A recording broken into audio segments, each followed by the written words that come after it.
Entrevistas. O que acontece na comunidade. Começa agora. Verde Vale recebe. E como nós havíamos anunciado ao longo da nossa programação, estaremos hoje abordando um tema bastante importante. Para tanto, trouxemos também pessoas que também vão poder discutir com grande eficácia esclarecimentos que serão feitos aqui a respeito desse tema. Nós vamos falar hoje a respeito do auxílio às crianças com deficiência no âmbito escolar. E para nós fazermos esse bate-papo, convidamos e estão conosco aqui, a quem já agradecemos antecipadamente, Dr. Marcelo Miranda, promotor da Infância e Juventude aqui de Mineiros, também Dr. Márcio Medeiros, que é médico psiquiatra, a Elis Neide, psicóloga, também a Valquíria Ramos, que é psicopedagoga, e também quem vai estar conosco aqui é a Suleima Oliveira, que é mãe de uma criança que também tem deficiência e vai dar o seu testemunho e falar também a respeito das dificuldades que esses pais, essas mães, enfim, têm enfrentado com seus filhos aí no âmbito escolar.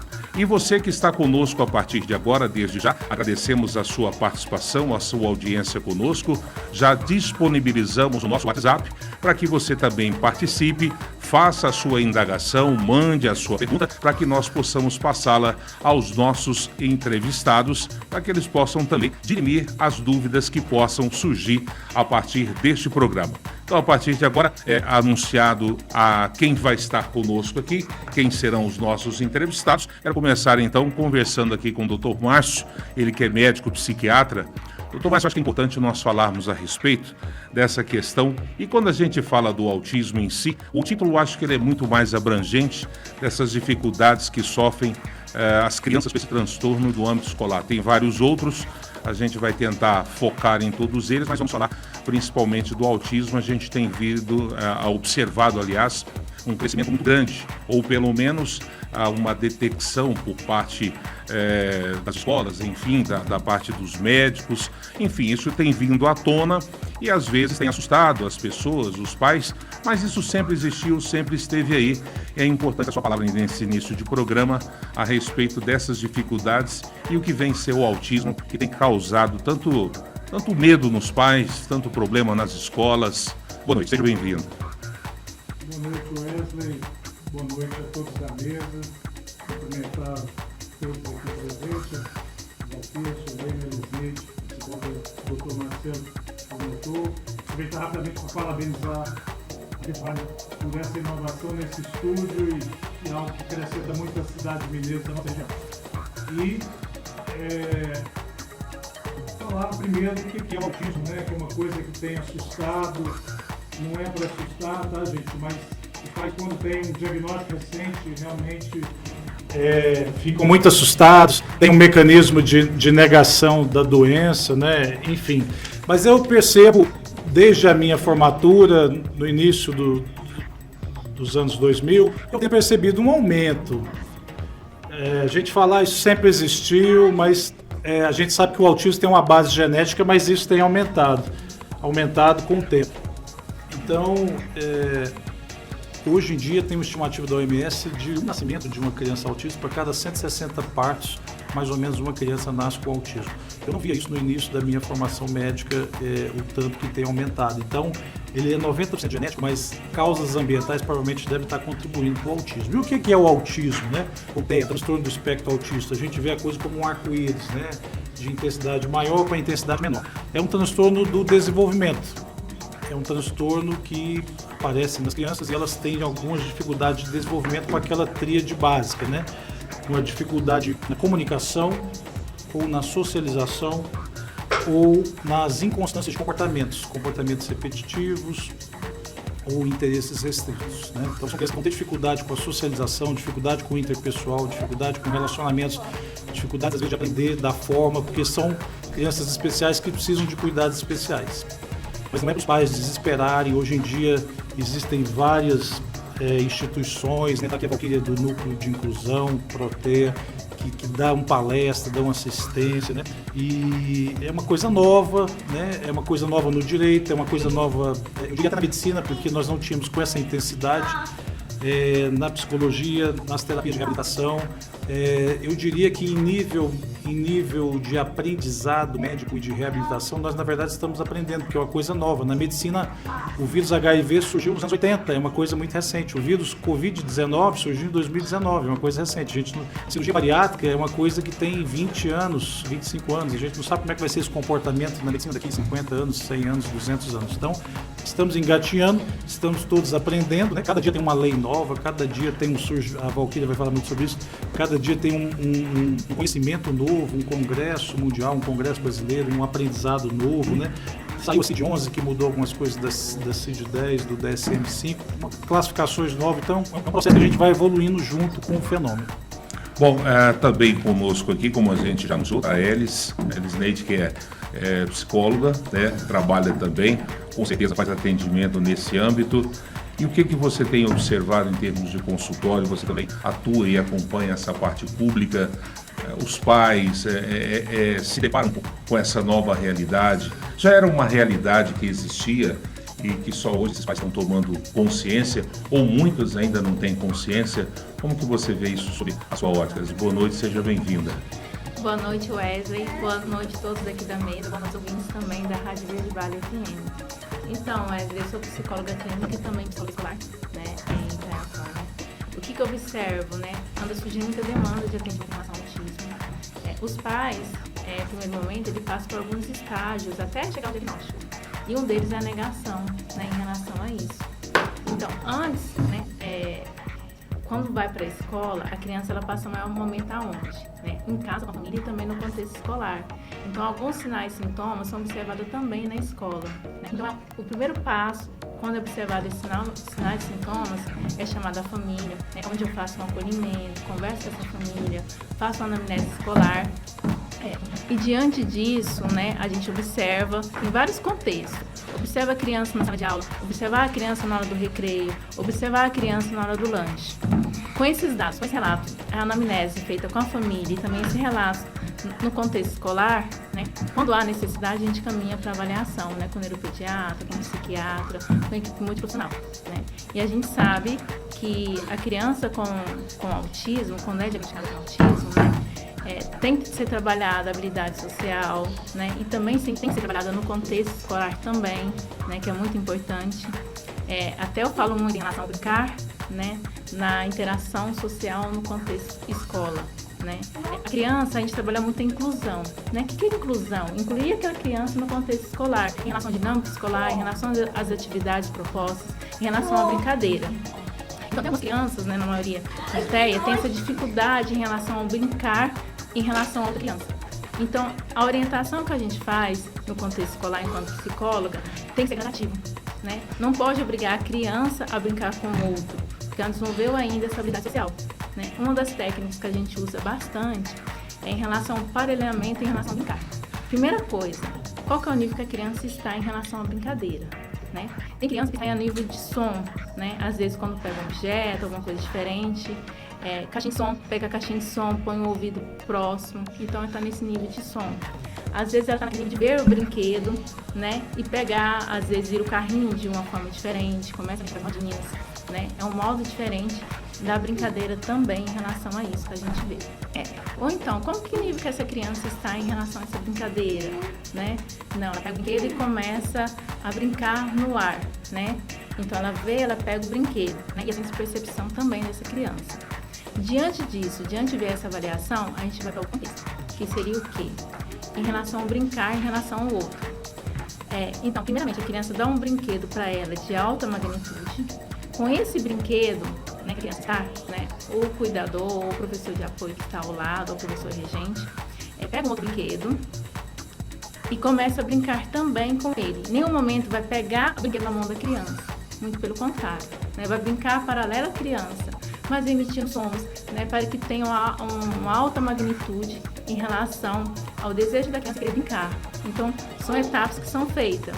Ao fazer isso em relação à brincadeira com a outra criança, a criança vai chamar um pouco a atenção dela em relação ao brinquedo, mas no momento vai estar forçando essa brincadeira, né? O outro momento que tem, depois que reforçou essa magnitude, lembrando que é um passo a passo, né, do dia para a noite, né, em relação a isso. Depois, né, com isso, a gente dá um outro suporte em relação a esse brinquedo, chamando a criança a poder brincar. às vezes ela não vai naquele primeiro momento em relação à brincadeira, né? E aí a gente começa a trocar esse brinquedo, né? Chamando ela para poder brincar. Olha, pega essa boneca, pega esse carrinho. Às vezes ele não quer naquele primeiro momento. Aí você começa a reforçar de novo aquele comportamento até que tenha esse emparelhamento e a criança comece a socializar e a brincar com aquele brinquedo, da maneira dela e do modo dela. Então, na escola, a gente dá um suporte em relação à brincadeira, em relação à sala de aula, em relação às dificuldades que ela vem encontrar. É interessante, já que o que foi preconizado aqui, e a gente observa que dentro do aspecto daquilo que se prevê, daquilo que se ventila, parece que está tudo realmente redondinho, né, para que a coisa funcione. Mas aí está aqui conosco também a Suleima Oliveira, ela que é mãe de uma criança, né, se depara com essa realidade do outro lado. Ela tem uma criança com essa deficiência e sabe, né, do que passa lá dentro da escola. Pelo o que a Ellen nos disse aqui, realmente parece haver essa conjectura de que se trabalha no sentido de se acolher essa criança e fazer com que essa criança se sinta participativa e inclusa naquele processo ali. Mas essa realidade que eu acho importante que você traga para nós aqui, o Suleima, no sentido de como é que você vê o seu filho inserido nessa realidade. Aí preconiza o que pode ser feito, mas é o que está sendo feito. Boa noite, seja bem-vinda. Boa noite, Wesley, boa noite a todos. Realmente, Wesley, na prática não é o que acontece, né? A prática é bem diferente. Eu me deparei com o que até ele está aqui, né? Me deparei com o quê? Falta de capacitação dos profissionais que lidam com essas crianças, desde professores, funcionários da escola, porque ninguém sabe lidar. Ser um pedagogo não te dá a capacidade de lidar com uma criança autista realmente, né? Você se formou para dar aula, ensinar a outra parte da educação, mas não para lidar com uma criança autista, né? Que nem tem crianças que não são verbais, precisa ser tudo visual. E não tem isso na prática, né? Porque alega que todas as crianças são visuais, né? Porque a escola trabalha isso no jardim. E não é assim que funciona, né? Porque cada criança é única, cada criança autista é única. Tem a que fala bem, tem a que não fala, tem a que é mais restrita, né? O meu filho mesmo, ele tem a maneira dele se comunicar, mas ele não é verbal, né? Então ele precisa desse visual e precisa desses profissionais serem capacitados realmente para lidar com essas crianças autistas, não só autistas, né? Com todas as outras crianças, cada um, né? Ninguém é igual a ninguém. Nós não somos iguais, por que o autista teria que ser igual? Então tem que ter esse olhar sim dentro da escola, né, dos funcionários, porque a tia que fica no corredor não é uma pessoa capacitada para cuidar da criança autista. Essa é a realidade, não é. A criança que tiver uma crise, que nem criança surtou, se autoagrediu, vai falar o quê? Eu não sabia que era uma autoagressão, porque não conhece o autismo. Então tem que conhecer realmente, tem que ter a capacitação no autismo, né? Qualquer profissional que lida com a criança tem que ter. Isso é garantido pela lei. E não é uma realidade com a qual você se depara. Não, não é. E aí a gente pode falar de todas as esferas. Seria no âmbito público, no âmbito particular. Você nota essa deficiência? Sim, porque muitas mães me procuram e falam dessa dificuldade que tem com as crianças. Muitas vão querer ir para a escola ou vão para a escola, mas ficam brincando. Nenhuma mãe quer mandar a criança para ficar brincando, para brincar em casa. Eu penso da mesma forma, né? Pelo menos em casa, eu trabalho com ele, eu desenvolvo ele. Ele vai ficar no parquinho, qual que é a lógica? Ele tem que ir lá para quê? Para viver em sociedade, ser integrado com as crianças, ter essa vinculação. Porque ele não tem, ele prefere adultos do que criança. Então, você tem que partir da escola realmente, acolher a criança, acolher a família realmente. Não acontece isso na prática. Bom, a gente vai também, daqui a pouco a gente volta abordando mais essa questão, aprofundando mais sobre isso. Tivemos até algumas mudanças aí no âmbito da lei, né? Havia algumas garantias de professor de apoio e parece que está havendo alguma mudança, a gente vai falar sobre isso daqui a pouco. Mas eu quero também cumprimentar a Valquíria Ramos, ela é psicopedagoga, trabalha também com o grupo aqui, né, justamente de apoio a essas mães, a essas crianças, e vive também essa realidade aí na parte educacional. E aí, Valquíria, é importante também a sua visão a respeito do que você visualiza, né? E aí eu gosto muito de que nós façamos aqui, não para haver diferença, mas entre o público e o privado, porque o que a gente percebe e o que a gente lê, a literatura nos fornece, é que essa dificuldade, como bem colocou a Suleima, é uma dificuldade de formação, e aí independe se é público, se é privado. Mas eu queria a sua visão a respeito disso, como é que você percebe isso do seu âmbito, do seu olhar? Boa noite a todos, né, aqui da mesa, a todos os rádio ouvintes. É um prazer imenso estar aqui.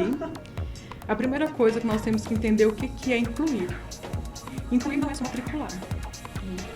Então, quando a gente vai falar no campo da legislação, e eu vou abranger, né, vou deixar para a parte do Dr. Marcelo nessa questão, mas é público, né? Qualquer um pode ter acesso. Acontece que não tem uma compreensão de como aplicar na prática. Sabe? Quando a gente coloca a formação do pedagogo, é o primeiro degrau que a pessoa deve ter. E quando eu falo primeiro, é porque a carreira profissional da educação, ela requer uma constante aprendizagem, uma constante formação. Não é que o autismo ou a inclusão começou agora, é porque nós vivenciarmos ao longo dos anos uma deficiência física, né? Ou uma deficiência auditiva. E de repente nós estamos lidando com os transtornos do desenvolvimento, que nem a ciência ainda sabe pontuar. Mas nós vivenciamos. Não tem como a gente negar nem e acolher. Então, incluir, a gente tem que deixar bem claro, não é matricular. Então, requer desde a estruturação de pessoas aos espaços físicos. Se nós perguntarmos aqui em Mineiro se nós temos uma escola 100% adaptada, nós não temos. Primeiro, nós não temos campo de escuta e acolhimento. Nós não temos um espaço na escola reservado para acolher nem a família que tem aluno com deficiência e nem os pais, de forma geral. Então, falta muito, né? E quando a gente vai estudar, a gente observa que tem várias literaturas. Está aí para todo mundo ler. O básico que a gente precisaria era de uma sala de escuta, de acolhimento, né? Nós não temos. E quem estaria nessa sala? Seria o psicólogo escolar? Não, a equipe da escola. Porque o primeiro contato que a família tem é com a equipe da escola. Se eu já cheguei e vi que a mãe traz um diagnóstico ou uma dificuldade de aprendizagem, já requer um olhar diferenciado, né? No sentido de entender o que essa escola precisa adaptar. Então, às vezes, enquanto profissional, que eu trabalho nas duas moedas, vamos pensar dessa forma, né? Atuo como professora, regente, atuo como professora de apoio e atuo também como psicopedagoga. E eu vejo que a gente precisa tecer pontes, sabe? Não promover guerras. E está faltando muito esse diálogo, essa ponte de entendimento. Se nós falarmos hoje que mineiros não têm profissionais capacitados, nós temos. De repente, não esteja no lugar correto, sabe? Então, a gente precisa identificar quem é que são as pessoas que estão aptas a estar na inclusão. Embora a escola tenha que ser inclusiva, né? Então, a gente precisa reconhecer o aluno, que é o nosso indivíduo que está ali naquele momento. A partir do momento que eu reconheço o meu aluno, eu tenho que pensar que ele tem uma história de vida. Ele não veio sozinho ao mundo, ele tem uma família. E se nós formos buscar dentro da fundamentação da genética, né, que está o Dr. Márcio, genético, grande parte dos filhos que são autistas têm pais autistas ou com TDAH ou com algum tipo de transtorno. Sabe? Desde a depressão, desde a ansiedade, tem alguma coisa. Então, assim, às vezes a gente preocupa tanto em receber o aluno e esquece da família, de compreender a história de vida, né? E principalmente na questão do autismo, a maioria das famílias não são compostas por pai e mãe. São compostas só por mãe ou muitas vezes com os avós. Porque tem pais que abandonam, sabe? Quando recebe o diagnóstico, eu não dou conta. Então, assim, quando você falou do núcleo de acolhimento que nós temos, não é uma ONG, nós não temos CNPJ, já tentamos essa parceria com o poder público, já fui até Goiânia para ver como que implantaria, mas é o que eu sempre falo para as famílias e converso muito com o Dr. Márcio, precisa de mães, quando vai abrir uma ONG ou uma associação. Então, eu como profissional da educação, eu sou só uma sementinha, né? Então, assim, a nível Brasil, nós temos vários profissionais da educação engajados nessa ponte, em fazer ponte, em saber dialogar. Então, o primeiro ponto é esse: reconhecer a família do nosso aluno e acolher. E ver o que ele precisa. O segundo ponto, se ele já tem um diagnóstico, a rede de apoio que acompanha esse paciente aprendente tem que dialogar entre si, né? Então, assim, dentro das exceções de pacientes que eu tenho, o José foi o primeiro aonde teve um diálogo assim, muito coeso. Nós somos 6 profissionais, o Dr. Márcio está aqui, né, para comprovar isso, dialogando da mesma forma. Então, quando a mãe deu a entrada no consultório psicopedagógico, eu pedi para ela todos os relatórios da equipe multidisciplinar que acompanha o filho dela. E se você for ler o de todos os médicos, todos pontuaram a mesma coisa, né? Porque dentro do aspecto psicopedagógico, eu não posso diagnosticar. Enquanto psicopedagoga e professora, eu posso levantar hipóteses para a família, dentro do comportamento e dentro da aprendizagem. Olha, pai e mãe não tem diagnóstico? Procura um neuropediatra do seu filho, procura um psiquiatra infantil, faz uma avaliação diagnóstica clínica, porque na escola nós fazemos. Toda escola deve ter no mínimo avaliação diagnóstica do aluno, não com currículo, mas dentro das habilidades sociais, cognitivas e emocionais. Então, todos esses aspectos nós também devemos levantar dentro da escola. Aí, a partir daí, eu tenho que criar essa rede de apoio que dialoga. Como que nós vamos superar toda essa dificuldade além do currículo? Porque às vezes a gente foca na deficiência, né, no diagnóstico, no currículo e esquece do ser humano. Eu tenho que entender que ele precisa, sim, de uma adaptação de espaço e de material para trabalhar. E não é a gente imaginar que sejam recursos, assim, que requer muito investimento financeiro na escola, não. Ele requer de pessoas humanas a construir. Porque nem sempre aquilo que eu vou comprar pronto vai trazer um efeito dentro da aprendizagem do autista, por exemplo. Porque ele vai ver que está pronto. Talvez se você construir algo com ele ali, vai ser muito mais valoroso, de repente, do que aquele jogo tecnológico que eu fui lá e comprei. Porque precisa ter sentido para ele, né? E eu tenho que ter o tempo de respeitar a causa desse aluno. É humanamente impossível pensar que ele vai permanecer das 7 horas até 11 horas sentado. Até porque nenhuma criança atípica consegue ficar mais do que 30, 40 minutos sentadas. Isso eu falo de conhecimento de causa. Desde a educação infantil até o ensino médio. Ele vai pedir para ir ao banheiro, ele vai levantar. Então, assim, às vezes nós estamos no método escolar tão arcaico, tão tradicional, que a gente não enxerga essas condições, né, de fazer uma educação transformadora e inovadora. Eu tenho que trabalhar com recurso. Aquela aula de livre quadro não é isso que a gente espera. Até porque nós vivenciamos, 2 anos praticamente na tecnologia. Aí quando fala assim, nossa, o professor vai ser substituído pela tecnologia. Vai, sabe? Porque as pessoas estão aprendendo a aprender com a tecnologia. E nós não podemos deixar isso acontecer. Nós temos que ter esse olhar humanizado para a forma de aprender. Então, antes do diagnóstico, eu tenho que compreender a família. A princípio, tem um diagnóstico, eu tenho que entender. Grande parte dos transtornos do neurodesenvolvimento tem alguma falha, né, ali dentro da parte da regulação do sono. Não tem um sono de qualidade. Né? Então, eu já tenho que enxergar isso. Imagina nós, né, atípicos, 2, 3 noites sem dormir. Qual que é a nossa reação? E agora imagina aquela família que não tem uma qualidade de sono desde que o filho nasceu. Como que vai conduzir todo esse processo? Como que eu vou chegar ali na minha acolhida do dia a dia e vou preocupar primeiro com o conteúdo do que primeiro receber esse aluno? Trazer ele para o contexto, né? Então, assim, são questões que vai muito além da legislação. Seria ótimo, né? A lei está aqui, vamos cumprir. Mas requer pessoas que façam cumprir. Porque a lei, ela faz várias interpretações. Né? É conforme você falou, nós estamos vivenciando agora, e eu também faço parte do grupo, que estou lá como profissional administrativo, sou contra.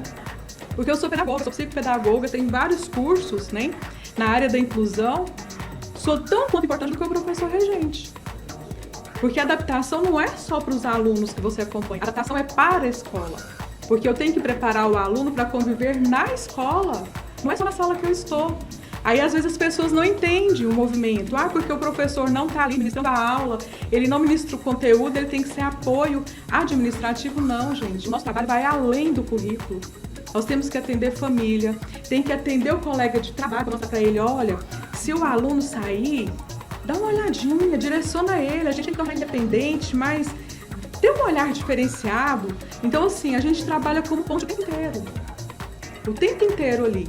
Então, por isso que gerou esse desgaste maior, né, da educação a nível Brasil. Que não é, assim, uma adequação na legislação que, vamos dizer assim, que deixou de beneficiar só mineiros. Não, está nacional, no âmbito nacional. Né? Aí, quando os pais percebem isso, se eu já tinha profissionais que buscavam capacitação, que já atendiam as necessidades do meu filho, de repente agora tira isso, nós não vamos ter nem esse suporte na escola mais, sabe? Então, por isso, dessas manifestações a nível Brasil. Só que a fala nossa sempre tem que ser assim, o aluno é da escola, a família é da escola, e todo mundo tem que ser apto, né? E nós, enquanto profissionais, tanto da rede, né, multifuncional, quanto da área pedagógica, nós devemos pensar que nós temos que torná-los independentes. Esse é o nosso papel, dar autonomia para ele conduzir o processo. Porque se eu for abraçar lá no teor do assistencialismo, do ter dó, ele não vai caminhar. Então a gente não precisa desse tipo de profissional, nem no âmbito da saúde, nem da educação, porque senão nós não vamos ser educação inclusiva. E a lei fala bem claro, né? Uma educação, qualidade, equidade, que avança, né? E quando a gente fala em avanço, não é só em números, é em qualidade. Bom, doutor Marcelo, eu deixei o senhor por último justamente para isso, porque eu acho que nós, de alguma forma, todos nós aqui falaríamos a respeito de leis, o que elas preconizam, né? A gente sabe da realidade, seria perfeito se todas elas fossem cumpridas, né? E aí, nos vários âmbitos, a gente sabe que o Brasil não é um país que não tem lei. Ele tem muita lei, às vezes o que falha é a aplicabilidade das mesmas, né? E agora essa dificuldade, né, que a gente se depara, talvez ela já vinha acontecendo aí nos meandros da educação, mas talvez não tinha alcançado essa notoriedade que hoje a gente percebe. E houve alguns movimentos que a gente percebe no âmbito governamental, no sentido de que esses denominados, como disse aqui, esses professores de apoio, pedagogos com conhecimento, que precisam dar essa assistência para esse aluno especial, parece que a classe política, enfim, não está vendo dessa forma e está remando no sentido contrário. Então, eu acho que é muito salutar nós discutirmos isso, e o senhor que é promotor da infância e juventude aqui de Mineiros, também falar sobre essa questão. Tem a lei, não há aplicabilidade, e aí a gente vê de repente alguns reveses, né, de que a lei poderia já estar sendo aplicada. Se tivesse, talvez ainda não seria no grau satisfatório que todas as famílias necessitassem. E aí, de repente, ainda vem esses reveses. O senhor do âmbito jurídico, manuseador da lei, como é que o senhor vê isso? Boa noite, seja bem-vindo. Boa noite Wesley, boa noite os demais integrantes. Parabenizar a Verde Vale pela iniciativa que a nossa sociedade tem de enfrentar, como foi dito anteriormente. É preciso construir pontes, e essa entrevista reuniu aqui pessoas que, de alguma forma, né, está lidando com esse trabalho de promotoria da infância e juventude. E nos casos de crianças e adolescentes que chegam lá na promotoria em situação de vulnerabilidade, tem adicionalmente, além de muitas vezes do aspecto social, de vulnerabilidade, tem também esse aspecto de saúde, né? Também adicionalmente esse problema. E também sou promotor de justiça da educação, especificamente, que é uma área inseparável da infância e juventude, que ela pode estar junto ou não. Mas aqui em Mineiros, essas duas funções estão reunidas na mesma pasta, no mesmo promotor de justiça. E especificamente em relação à educação, a gente também verifica, observa algumas demandas sociais que chegam para a gente na promotoria, né? Diz respeito à legislação em âmbito estadual, que foi mencionado, existe um projeto de lei, não sei se foi convertido em lei no sentido de estabelecer que professores de apoio não precisariam de uma formação específica em pedagogia, que bastaria a formação de cuidadores, mas no estado de Goiás foi aprovada no passado, de forma oposta a isso, um movimento contrário, que é no sentido, portanto, de fortalecer os direitos desse grupo de pessoas. Foi previsto expressamente na lei que trabalha a inclusão do autismo a nível estadual, a previsão de que o SUS deve garantir o atendimento integral da pessoa com autismo. E nesse aspecto, aí o Estado de Goiás abre uma porta para que o Estado seja obrigado a custear o tratamento que for necessário para a criança e para o adolescente em especial, porque esses tratamentos têm mais eficiência quanto mais jovem, na rede pública, mais especificamente, né, as terapias ABA, né, que são as que possuem comprovação científica de possuir um efeito de reduzir os sintomas indesejados do autismo. Então, o mesmo Estado que caminha num processo legislativo contrário dentro da educação, dentro da saúde, aprovou no mesmo ano uma lei que fortalece. Como eu enxergo toda essa situação assim, a nível de sociedade? A sociedade, como o Dr. Márcio contou aqui inicialmente, pela experiência dele, do início dos anos 2000, de quando ele começou a trabalhar na área, até hoje a gente tem um incremento do número de casos. Existe uma discussão, uma avaliação entre os profissionais de que o autismo sempre existiu e ele não era identificado, principalmente os casos mais leves, né? Ou a gente está tendo um verdadeiro aumento do número de casos e algum fator externo, né? alguma circunstância externa para além da genética, alguma questão, me fugiu a palavra, ambiental, está favorecendo isso, né? Mas o fato é que a gente está tendo muito diagnóstico, o doutor ele citou um número, o doutor Márcio citou um número, de 1 a cada 160. Nos Estados Unidos, eu já vi uns levantamentos de 1 a cada 48, alguma coisa assim nesse nível, de crianças com idade de 8 anos. Eles fazem um mapeamento anual, que é atualizado ano a ano, e esse número já foi muito maior. Já foi muito menor, né? A quantidade, o número seria, por exemplo, já foi a 1 a 1.000, ou 2.000, ou 10.000, hoje está em 1 a cada 48. Isso também se deve ao fato de que antigamente o que se considerava como autismo, e o Dr. Márcio deve abordar a respeito disso, era mais o autismo clássico, né? A gente tinha outras síndromes, síndrome de Asperger, Rett, que eram enquadrados como o autismo leve, né? Eles não eram autismo propriamente dito, e o autismo leve muitas vezes não diagnosticado, mas o fato é que hoje também a gente tem o espectro do autismo, ele também sofreu uma ampliação maior esse número. Mas de toda forma, o que acontece? A sociedade, aí é o ponto, a gente tem que se preparar enquanto sociedade para atender essa demanda. E por que é assim? Existem pesquisas que indicam que cada dólar investido na primeira infância pelo poder público economiza e traz em retorno para o Estado $5 desse investimento num X período de tempo, que não me recordo a memória. O fato é que com esse grande aumento de crianças com diagnóstico de autismo, de crianças que precisam de algum tipo de suporte, se a gente não atender essas crianças no momento correto, essa demanda vai explodir lá na frente, quando a gente vai chegar, quando essas pessoas chegarem no ensino, que estão na educação infantil, vai chegar na educação fundamental, quando esse pessoal que está na educação fundamental chegar no ensino médio, e quando essas pessoas saírem para viver em sociedade. E no autismo, quanto mais cedo a intervenção, maior a eficiência e eficácia dos tratamentos. Então, quanto mais cedo o diagnóstico, melhor o prognóstico.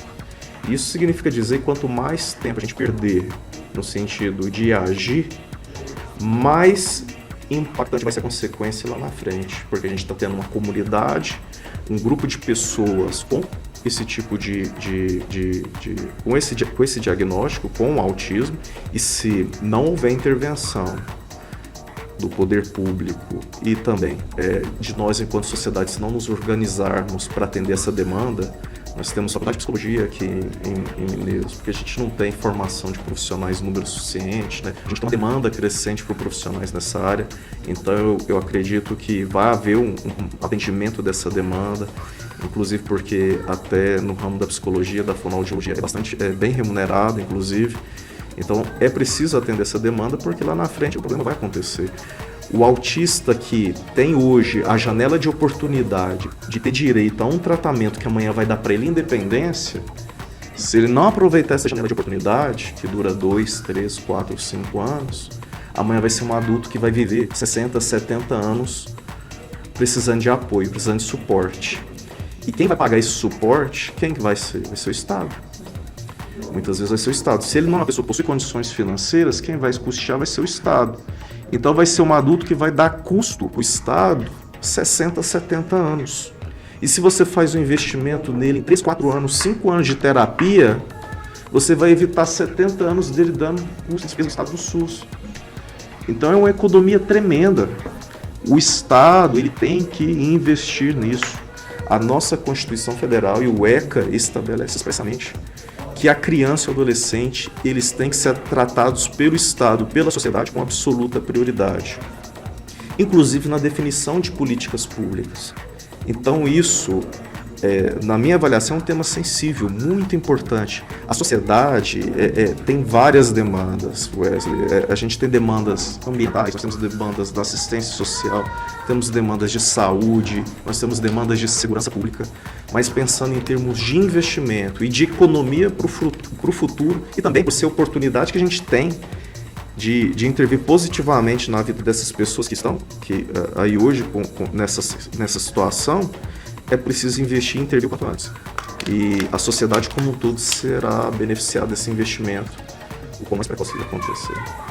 Bom, doutor Márcio, eu acho que é importante também, diante do que todos já falaram aqui nessa primeira rodada, hoje o senhor, dentro lá do seu consultório, se apercebe, obviamente, daqueles que os procuram, dos pais, enfim, dos responsáveis, há ainda dificuldade no diagnóstico da criança com síndrome, com o aspecto do autismo. E aí a gente sabe, daqui a pouco o senhor pode falar também sobre isso, da questão que é leve, é severa, né? Tem aí essas camadas ainda, vamos assim dizer.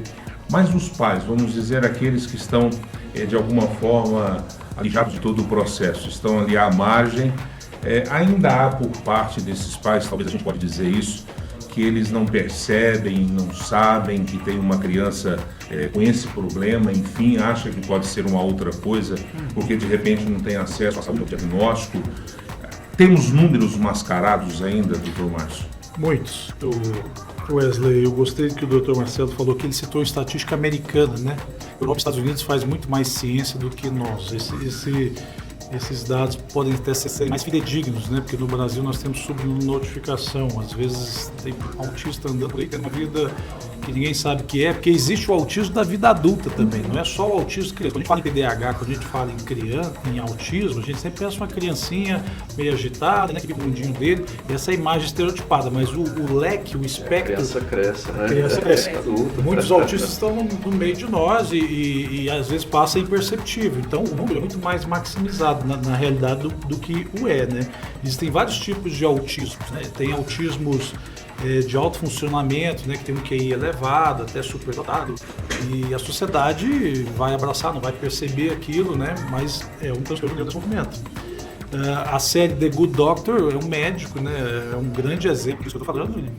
Uma pessoa que consegue fazer medicina, consegue ter várias habilidades cognitivas, executivas, mas às vezes ele não consegue um relacionamento, manter um namoro, né, uma relação interpessoal, levar a menina para sair, para passear, para andar de mão dada, beijar, abraçar. Né? O autista vai ter essa limitação nas relações interpessoais, né? Geralmente tem uma dificuldade de abraçar, de nutrir, de mostrar sentimentos, né? Esse afeto é algo que precisa ser desenvolvido.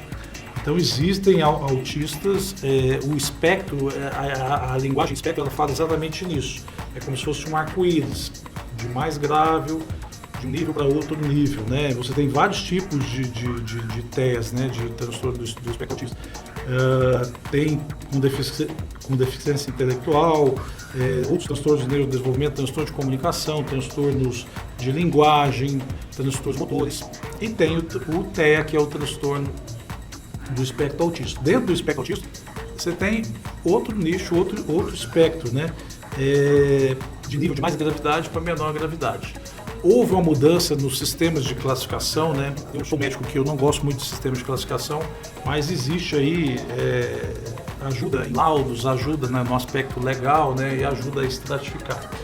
O DSM-5 ele aproveitou muito a questão do nível, né? Nível 1, nível 2, nível 3 de autismo, né? Nível leve, nível moderado, nível severo. O CID-10 ele tinha um autismo infantil, autismo atípico, síndrome de Rett, síndrome de Asperger, transtorno de hipercinesia associada a retardo mental e movimentos estereotipados. Aí a CID-11 veio ano passado para unificar tudo isso em TEA. Tudo é TEA, transtorno do espectro autístico, mas ela deu muito valor na questão de comprometimento do desenvolvimento intelectual ou não, comprometimento da linguagem ou não, né? É um autista verbal, um autista que fala, é um autista não verbal, que não fala, que pode ser um critério de gravidade. Mas eu vejo você falando do diagnóstico, muitos profissionais, é uma coisa nova na medicina, em todas as áreas do conhecimento das saúdes humanas. Eu vejo muitos profissionais têm medo de dar o diagnóstico, a verdade é essa. É um diagnóstico pesado, né? É uma coisa, você vai te acompanhar talvez a vida toda, você vai fazer uma reabilitação a vida toda, é um tratamento para a vida toda. Muitos pais têm medo desse diagnóstico, é um diagnóstico pesado, né? A família, não, meu filho é 100%, é normal, é perfeito, é típico, né? Todo dia tem uma nomenclatura, não, o autismo é uma coisa anormal, eu não vou aceitar isso dentro da minha família, quando na verdade é uma coisa de base genética e esses preconceitos, essa psicofobia, esse estigma tem que cair por terra, né? E eu trabalho com saúde mental, psiquiatria também é uma especialidade médica carregada de estigma. Então, assim, existe muito mecanismo de negação dos pais. Eu conheço pais que ficam negando anos e anos e anos, e quando o menino vai procurar um profissional com 8, 9 anos de idade. Aí a terapia ABA, análise de comportamento aplicado, um tipo de terapia que geralmente, pelo que eu vejo, eles têm melhor resposta e mais evidência científica na reabilitação dessas crianças com TEAs, indivíduos com TEAs, fica mais limitado. Porque o ideal é a gente fazer um padrão europeu, um diagnóstico precoce, igual um câncer. Quanto mais precoce, mais chance tem de você sarar. O diagnóstico ideal é com menos de 2 anos. No Brasil, eu já vi crianças com 13 anos e a mãe falando, será que é autismo? Será que ele é esquizofrênico? Será que ele é isso? Será que ele é aquilo? O diagnóstico e a pessoa totalmente perdida e a família totalmente perdida e a família fica doente. Por isso que o problema, a temática, ela é muito ampla, porque não é só a reabilitação do indivíduo, nós precisamos cuidar das famílias também. É igual o cuidador do Alzheimer. Quem cuida do cuidador? O cuidador fica tão doente quanto o velhinho lá que está com a doença de Alzheimer. Então, nós precisamos ter um olhar pela família. Tudo isso passa pela educação, pela reabilitação, pela escola, pelo direito, pela medicina, pela coisa maravilhosa que vocês estão fazendo aqui, que é psicoeducação. Vocês chamou formadores de opinião aqui, vão falar sobre o assunto, mais pessoas vão conhecer, vão desmistificar, vão ter acesso a tratamentos, entendeu? São cursos novos, são profissionais novos dentro da medicina, dentro da psicologia, dentro da fisioterapia, das TOs. Tem pouquíssimos profissionais, mas tem profissionais, eles estão cheios, eles estão lotados, mas dá para fazer. Com pouco que a gente tem, já dá para fazer. Tem coisa que não custa dinheiro, né? Respeitar o próximo, acessibilidade, empatia, não fazer bullying, isso não custa dinheiro, isso é educação. Então, esse trabalho que você está fazendo de falar sobre o assunto, isso ajuda muito a desmistificar, isso ajuda muito a levar a informação, e eu acredito muito na psicoeducação. Nem tudo é só remédio, nem tudo é só terapia. Quando você casa tudo, a coisa integrativa, a gente sempre tem melhores resultados. Então, vamos fazer terapia. O autista, poucos precisam de medicação, geralmente os mais agitados, o que não dorme, às vezes usa alguma medicação. Eu sempre brinco com os pacientes, você vai ficar mais com a psicóloga, com a terapeuta ocupacional, do que comigo, né?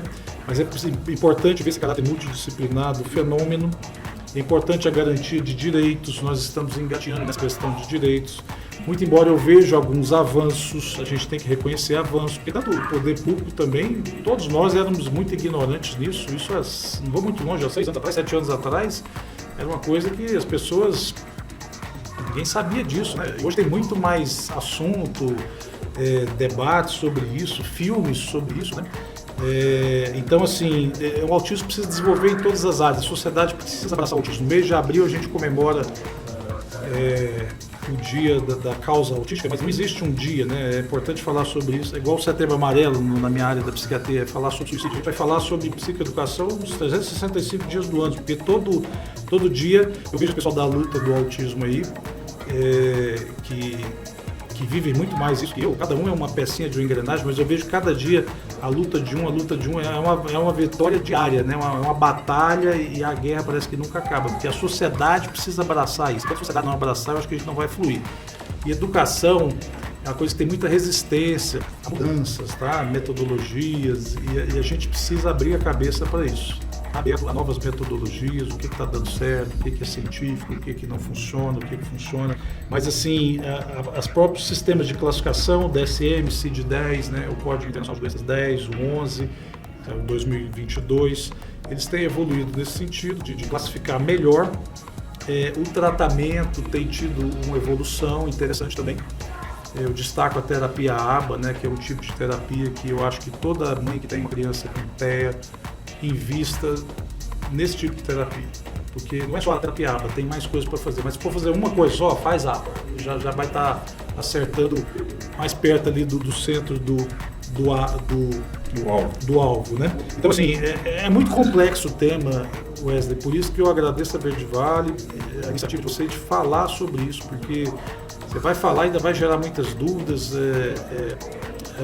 mas o acesso tem tido uma melhora no sentido das pessoas entenderem um pouco mais, poder público estadual, municipal, federal, tem tido alguns avanços. Eu destaco aqui a lei 2012, já vai para 10 anos, 11 anos, a Lei de Política Nacional de Proteção aos Direitos da Pessoa com Espectro Autístico.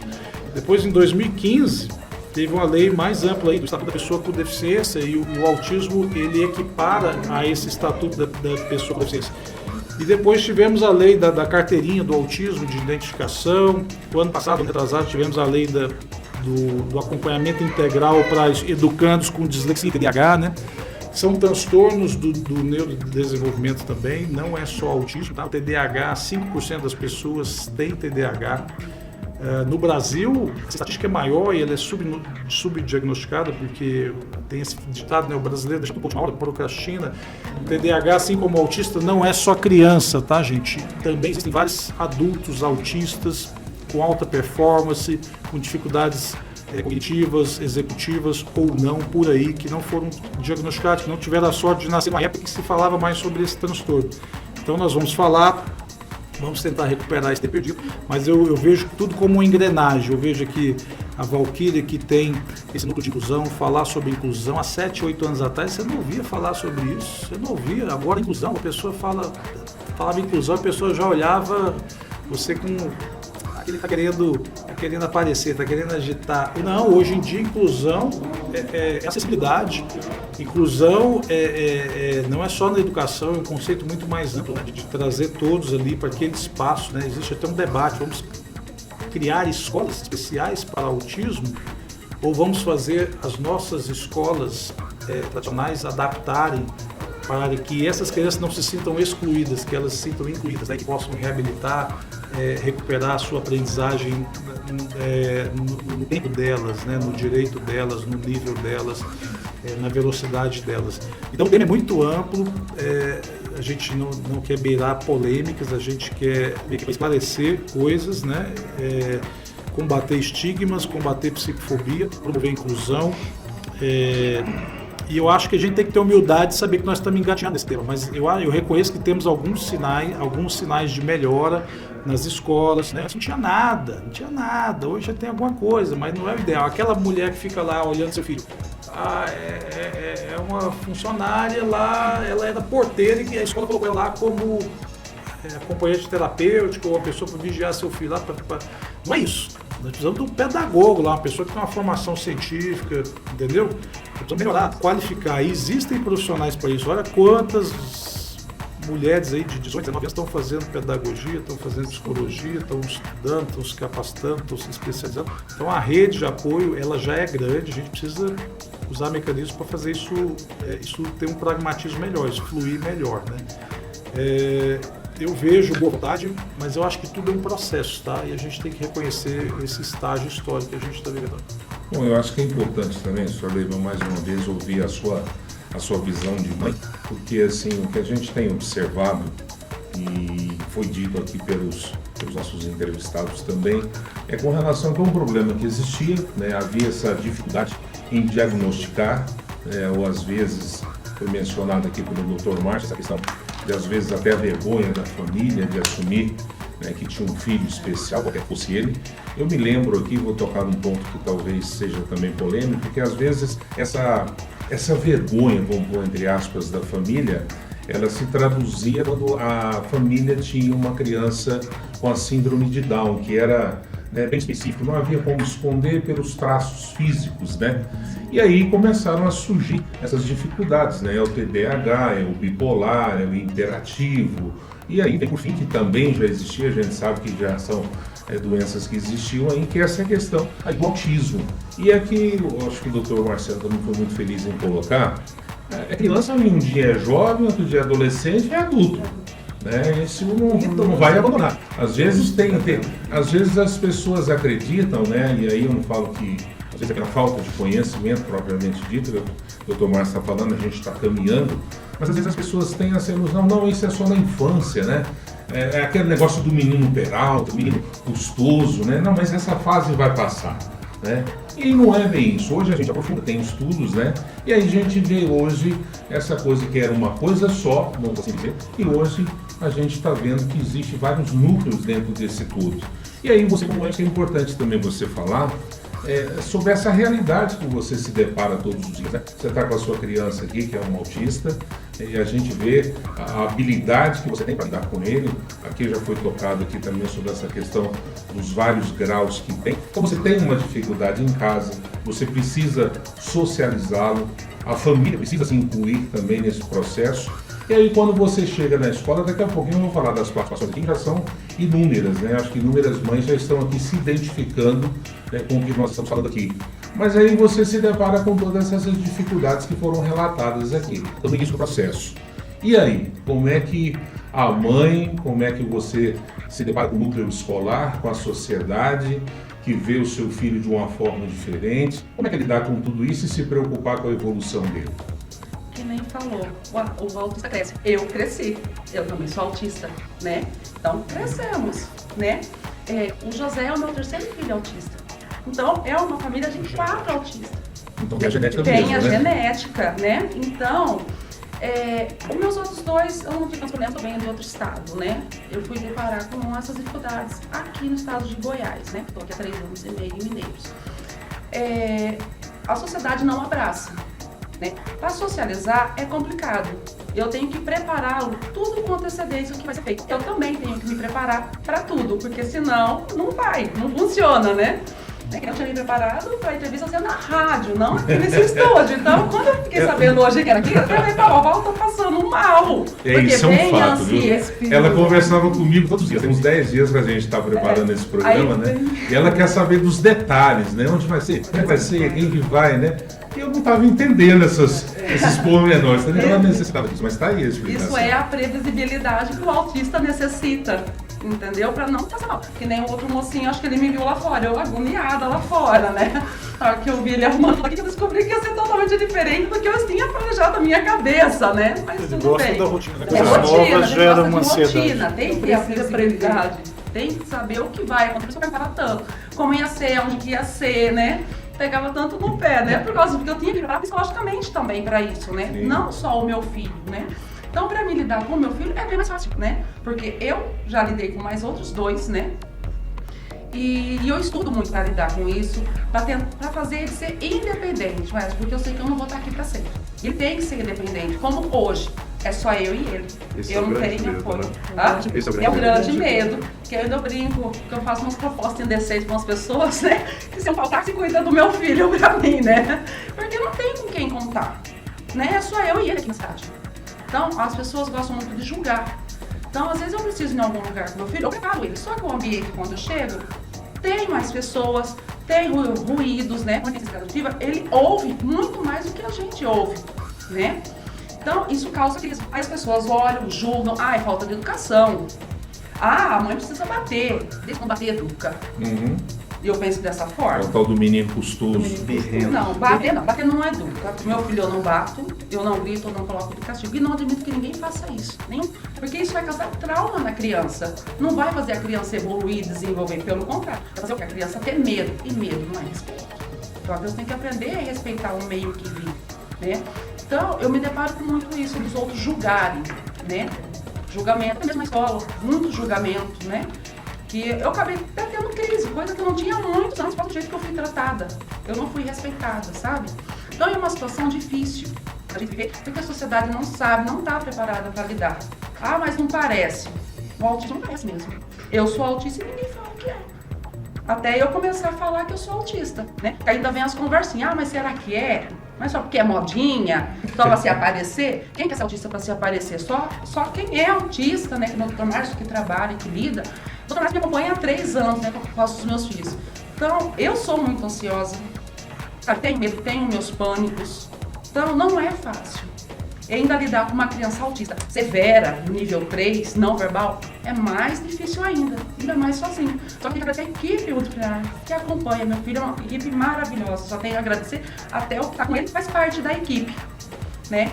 Então, precisa disso. A família precisa de ter um apoio, de ter alguém que dá a segurança que precisa, porque sem a gente não consegue fazer nada. Deixa eu internalizar um pouquinho mais isso aqui, depois vocês também, todos os demais, se sintam à vontade para opinar, mas eu quero aproveitar essa fala. Por exemplo, eu poderia dizer, não seria nenhum grau absurdo de dizer que talvez essa dificuldade, essa aceitação, vamos assim dizer, começa no próprio âmbito familiar. Aí eu quero dizer assim, não você, seu esposo, enfim, mas aí teu irmão, teu pai, tio e tal, quando vai para um evento familiar, né, aquela reunião final de ano. Então, assim, é aí que começa já essa dificuldade do relacionamento? Começa, Wesley, porque eu não gosto. Eu não gosto de me socializar, vamos dizer assim, né? Eu não gosto de contato físico, só se eu permitir, né? E eu fui obrigada a gostar, porque o meu filho é muito carinhoso, né? Eu falo que é o amor da terra que Deus colocou, é o autista, né? Porque sabendo lidar com ele é muito carinhoso. Ele ouve tudo, mesmo não sendo verbal, ele sabe tudo o que acontece. Então, e se socializar para um autista não é fácil, porque ele, que nem o meu, ele tem seletividade alimentar. Ele não come doce, ele não come muita coisa que uma criança normal, né, como dizem, come. Ele não come doce, ele não consome refrigerante, cafeína, né, industrializados, embutidos, tudo isso faz mal para ele. Então fica difícil ele ir em uma festa, porque vai ter toda a adequação que ele precisa. Tem que falar não para ele para quase tudo. Para quase tudo, porque muita coisa ele já sabe, graças a Deus. Né? Ele já fala que não. Você fala, você quer doce? Ele já fala que não, que é ruim. Ele fala da maneira dele. Mas assim, quem lida com o autista entende o que ele fala. Né? É claramente nítido o entendimento dele. Mas ele já está aprendendo isso, porque eu estou ensinando. A seletividade alimentar tolhe muito, né, a questão da socialização, né? A criança que tem seletividade alimentar não pode ir no aniversário, até, vamos supor, se é um autista, se fala não pra ele lá, ele pode entrar em crise. Sim. Aí o pai tende a não levar a criança pra festa. E no autista você tem que estimular a socialização, você acaba tendo dificuldade de estimular a socialização justamente pelas próprias condições do autista. É uma socialização seletiva, né?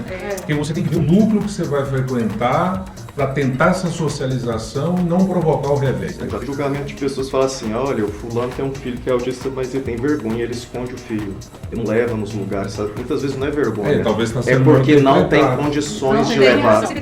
Não tem condições de levar. Por exemplo, meu filho é comum, né? Porque a gente fala assim, intolerante à lactose, todo mundo aceita. Mas falar que é autista, não come doce, não faz isso, é como assim, que mundo que vive? Né? Então, quando a gente pensa num ambiente social, nosso tradicional, não tem como a gente encaixar. Sabe? Pois é. Aí é uma questão simples para você entender que a gente também enfrenta, né, no ambiente escolar. O misturar tudo. Eu trabalhei durante 6 anos na educação especial. E lá nós deixávamos separado. Até ele aprender a misturar. Então vamos pensar a galinhada para nós, a feijoada, o baião de 2, né? Arroz carreteiro. Tem autista que aprendeu a comer aquilo ali porque não tinha outra coisa para comer. Porque é horrível, né? Mas assim, para ele ver tudo misturado, tem autista que não quer. Entendeu? É uma sopa para ele. Ele vai olhar ali, é como se ele estivesse vendo os vegetais, tudo ali, né? Então assim, é um processo de adaptação que a gente tem que mostrar, sabe? Aí ele vai chegar a comer? Vai chegar a comer. Aí por isso que entra outra parte importante, que é a nutricionista. A nutricionista tem que entender da seletividade alimentar, até para auxiliar a montar esse cardápio. Então, se hoje é muito mais amplo a gente pensar dessa forma, ele vai, mas eu tenho que preparar para ele. No início, quando nós implantamos o projeto aqui, várias famílias relatavam, eu não tenho vida social nem para fazer o aniversário do meu filho. Porque meu filho não come isso, eu come isso. Não, mas você faz o aniversário para o seu filho ou para os convidados? Aí a gente faz para os convidados, então você vai ter que fazer diferente. O aniversário é do meu filho. Vocês estão sendo convidados. E foi um choque, mas aconteceu o aniversário. Foi o aniversário sem bebida alcoólica. Aí eu falei pra ela, os brinquedos, dá aquela confusão. Pula, você pede entregar às 7 horas da manhã na sua casa. Deixa ele pular o dia inteiro, porque quando chegar de noite ele tá cansado. Os outros vão poder pular e ele não vai nem importar. Então, assim, são manejos, são formas de chegar a acontecer. Várias tardes de lazer no clube. Trabalho que dá, né? Na praça. Mas tem que pensar, sim, né? na praça. Tem que levar o pula-pula mais cedo. Mas É um planejamento. Mas É o docinho que não pode ter sim, isso, aquilo, então o aquilo, docinho aquilo, personalizado dentro do que ele pode Mas comer. pula pro José não. E não já olha, ele não avisa, cansa. né? E já avisa pros convidados, vai ser assim, né? E foi uma festa tranquila, acabou até cedo, né? Eu posso assim dizer, e aí eu gostaria que vocês comentassem, se sintam à vontade. O que a gente está fazendo mais um bate-papo no sentido de elucidar, eu acho que muitas dúvidas, né? Que quem está nos ouvindo, pais e mães, familiares, enfim, talvez nunca se depararam com esse tema, e eu acho importante que a gente torne essa conversa o mais simples possível, no sentido de que a gente atinja um público maior, também um público talvez que o nível, vamos dizer, de estudo talvez seja menor, não vai entender aquelas palavras eloquentes. É esse bate-papo mesmo que eu acho que é muito interessante para que nós cheguemos onde a gente precisa chegar. Mas, por exemplo, seria muito absurdo eu dizer, eu vou me valer de novo do exemplo, quando ocorreu esse primeiro processo, né, que dizem aí de socialização, de fazer essa incursão do aluno especial dentro da escola normal, e aí isso aconteceu no nível da APAE, né? Eu lembro assim, eu hoje participo da diretoria já há 6 anos na APAE, e eu tenho essa percepção, e a gente já discutiu isso lá, porque às vezes assim, a gente precisa levar essa criança para a escola normal, para que ela se socialize, para que ela veja que tem uma vida lá, e é essa vida que ela vai viver, ela não vai ficar sempre ali naquele ambiente da APAE. Não houve, num dado momento, uma forçação, no sentido que eu digo o seguinte, uma lei que veio estabelecer o que precisaria haver, mas não houve antes a devida preparação, não teria que ter havido. Aí é onde é que eu volto nessa questão do professor de apoio, da escola para receber, dos coleguinhas serem preparados, que vai chegar pessoas especiais que vocês vão lidar. Não foi aquela coisa abrupta que de repente você fala, vai a partir do ano que vem funcionar nessa incursão, nessa socialização. Não foi forçosa, vocês fiquem à vontade, do Marcelo, por favor, vocês podem falar. Eu não sei se eu estou fazendo aqui uma conclusão equivocada, né? Mas eu acho que... E aí vem agora nessa nova leva, vamos assim dizer, né? Que é o TDAH, é o bipolar, é o hiperativo, né? Tantas coisas aí que agora, que talvez antes era se resumir à síndrome de Down. E hoje a gente vê que tem várias outras excepcionalidades e que não foram sequer incluídas nesse primeiro processo. O forçar, Wesley, é no sentido de achar que ele é exclusividade do profissional que acompanha. Então a escola tem que enxergar ele como aluno da escola. Tem que chegar lá como especial. Sim. Então, assim, até o termo especial hoje não existe. Né? Então, já assim, é meio pejorativo. Né? Já é meio pejorativo. Então, pessoa com deficiência. Então, pessoa com necessidade especial, esses termos não existem. Né? Então, pessoa com falar deficiência. autista, por também, exemplo. né? A pessoa com autismo. E quando você autista. coloca autista, parece que você está reduzindo a pessoa a esse diagnóstico. Então, é uma pessoa com autismo, é uma pessoa com cabelo do jeito, essa característica branco, né? com aquela, então é pessoa com... Então começa a autismo. partir daí. Então os espaços, não só os escolares, né? Então no contexto social ele precisa ter essa abordagem. Então quando você coloca essa questão, é a forma de receber. Como que eu vou receber? Só que eu tenho que lembrar que não é só o aluno que eu recebo a família. Dá medo? Dá insegurança? Dá insegurança. Mas aí vai dar gestão. Né? Então eu falo assim pra você que tem gestões aqui, né, de ambientes escolares que tem uma preparação tremenda. Então assim, começa a partir da matrícula na secretaria. A pessoa chegou ali e já identificou. Tem coordenador que já conversa com a mãe na hora que ele fez a matrícula. Sabe? Então é a gestão, a forma organizacional da escola, né? Porque o pai, quando ele chega lá, ele já chega apresentando, né? Então como que você vai receber e como que você vai apresentar depois, né? O apresentar é que tem um peso. Porque para o professor que nunca trabalhou numa sala que tenha qualquer aluno com deficiência, pode ser até a física. Né? Nós não estamos falando já dos transtornos do neurodesenvolvimento. Ele leva susto. Poxa vida, e agora? O que eu vou fazer? Meu Deus! Aí se você não tem uma segurança do profissional que vai estar com você, ou uma segurança de toda a equipe, a tendência é a gente ouvir mesmo. Eu não vou ficar nessa turma. Né? Então assim, há essa questão, sabe, de resistência. aquilo. Porque vai dar mais trabalho? Vai, gente, porque requer estudo. Igualzinho nós falamos muito do PEI, que é um plano individual especializado, que se aplica para esses alunos. Só que ele não é estático, ele é flexibilizado. Talvez o que eu propus por uma semana eu não vou atingir, aí eu vou ficar com ele trabalhando 2 meses. Não tem como, se uma semana eu já vi que não vou atingir, eu tenho que buscar alternativas. E outra barreira que nós encontramos muito, até na parte psicopedagógica, é quando a gente tem que fazer as visitas escolares.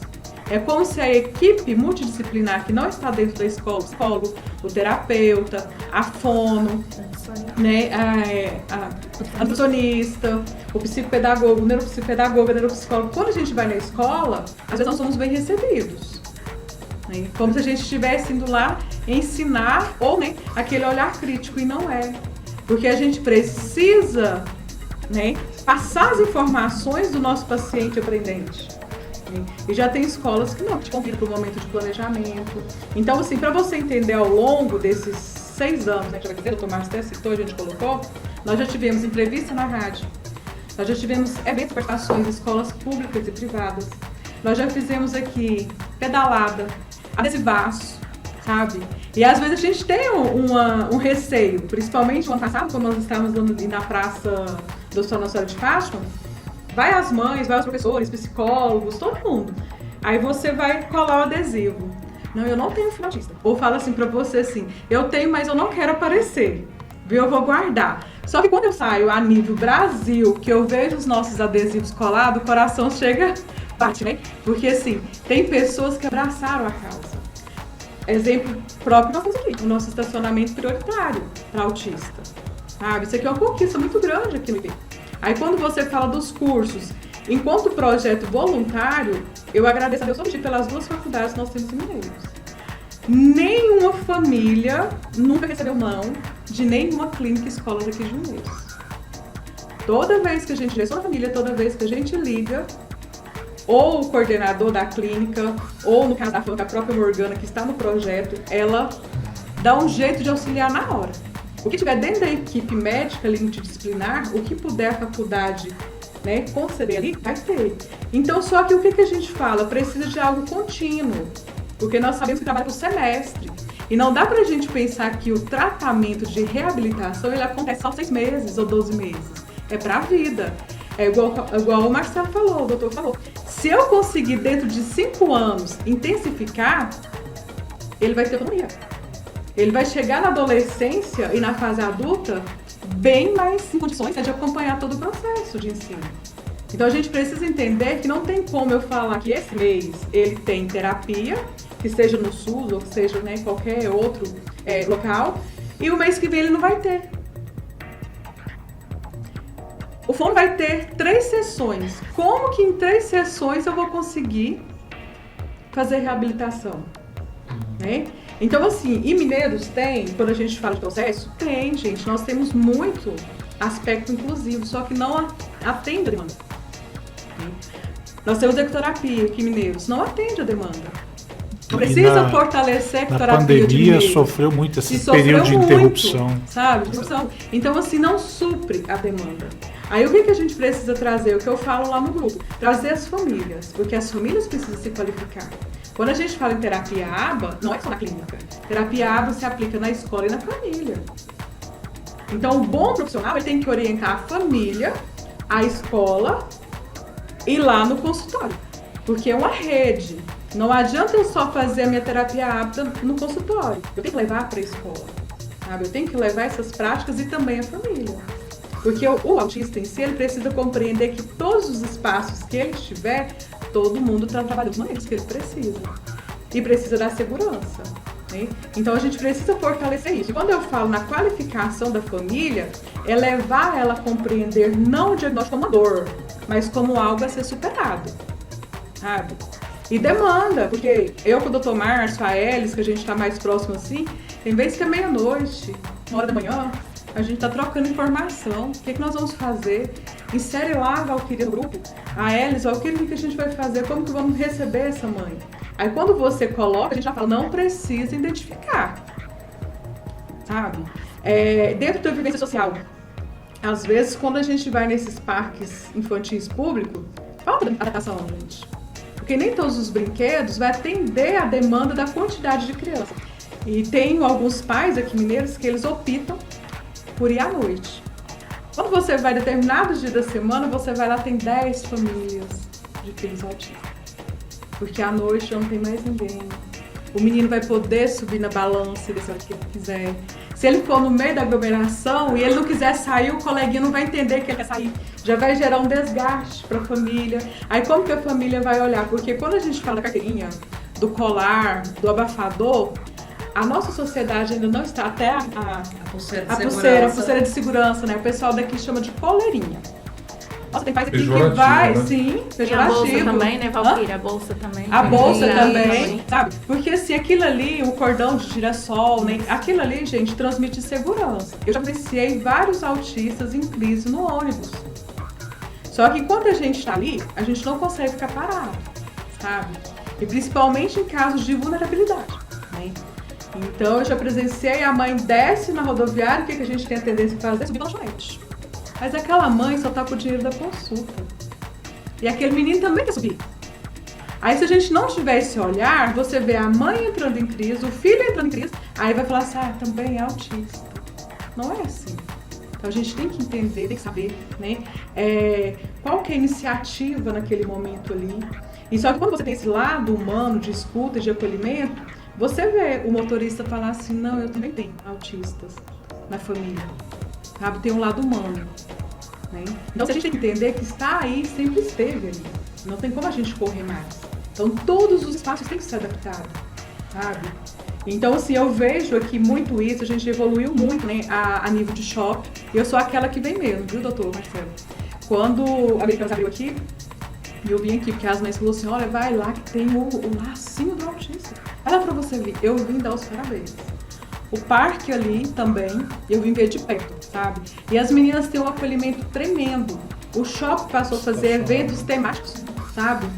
Depois que a gente conseguiu colocar o estacionamento prioritário, foi uma luta nossa, né, para ver se podia ou não, né? A gente não poderia colocar no âmbito municipal, mas se fosse empresarial, né, não tinha nenhuma lei que desobrigava, né? Então a gente colocou. Então assim, o pai passou a frequentar mais o shopping, sabe? Isso é nítido, a gente vê aqui. Então aqui tem eventos, né? Chega mês de abril, como o doutor Márcio falou, março. Então tem eventos aqui que acontecem, que acolhem as famílias, né? E as nossas tardes de lazer no clube. Nós temos parceria com a BB há 5 anos, com 4 bolsas de autista. Aí ontem, ainda conversando com a esposa do presidente, ela me falou que lá, hoje, deve ter há cerca de 20 famílias. Por quê? O valor da mensalidade é acessível. A aula de natação paga por semestre.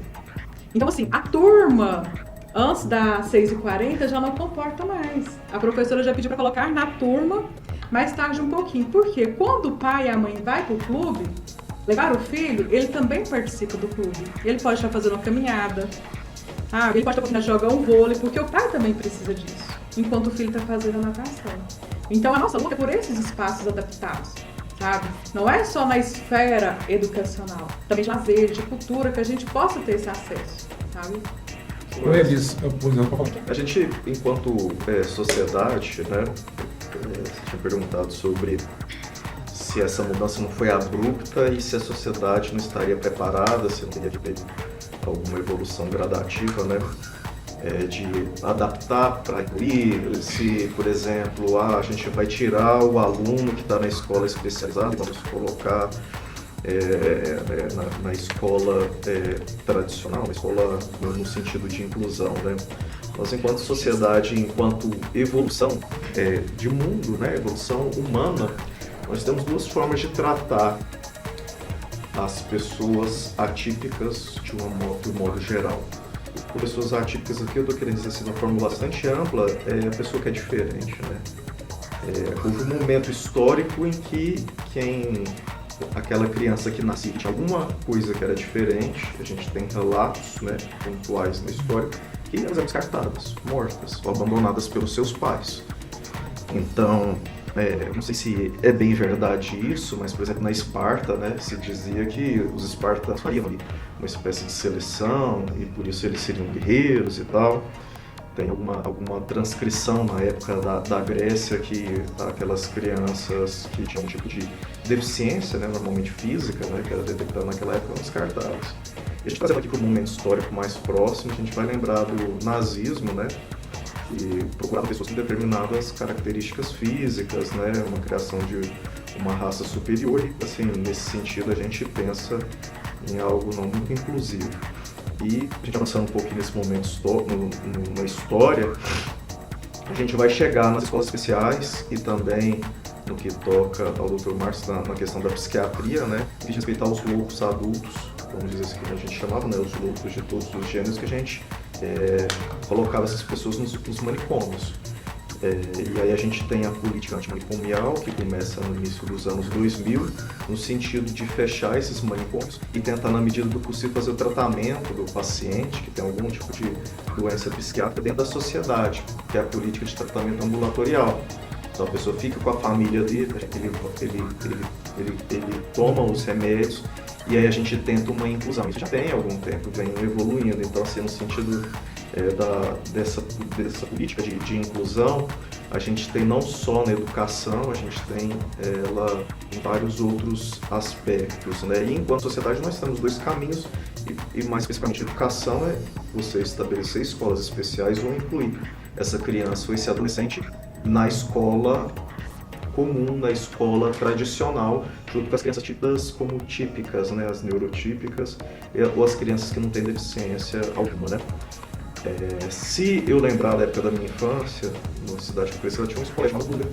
Aí os meninos da minha idade, que tinham algum tipo de atraso no desenvolvimento, ou que por algum motivo estudavam na escola separada, assim, historicamente tem isso, né. Enfim, e a partir de um determinado momento a gente tem aí um caminho, a gente está caminhando no sentido diverso da inclusão.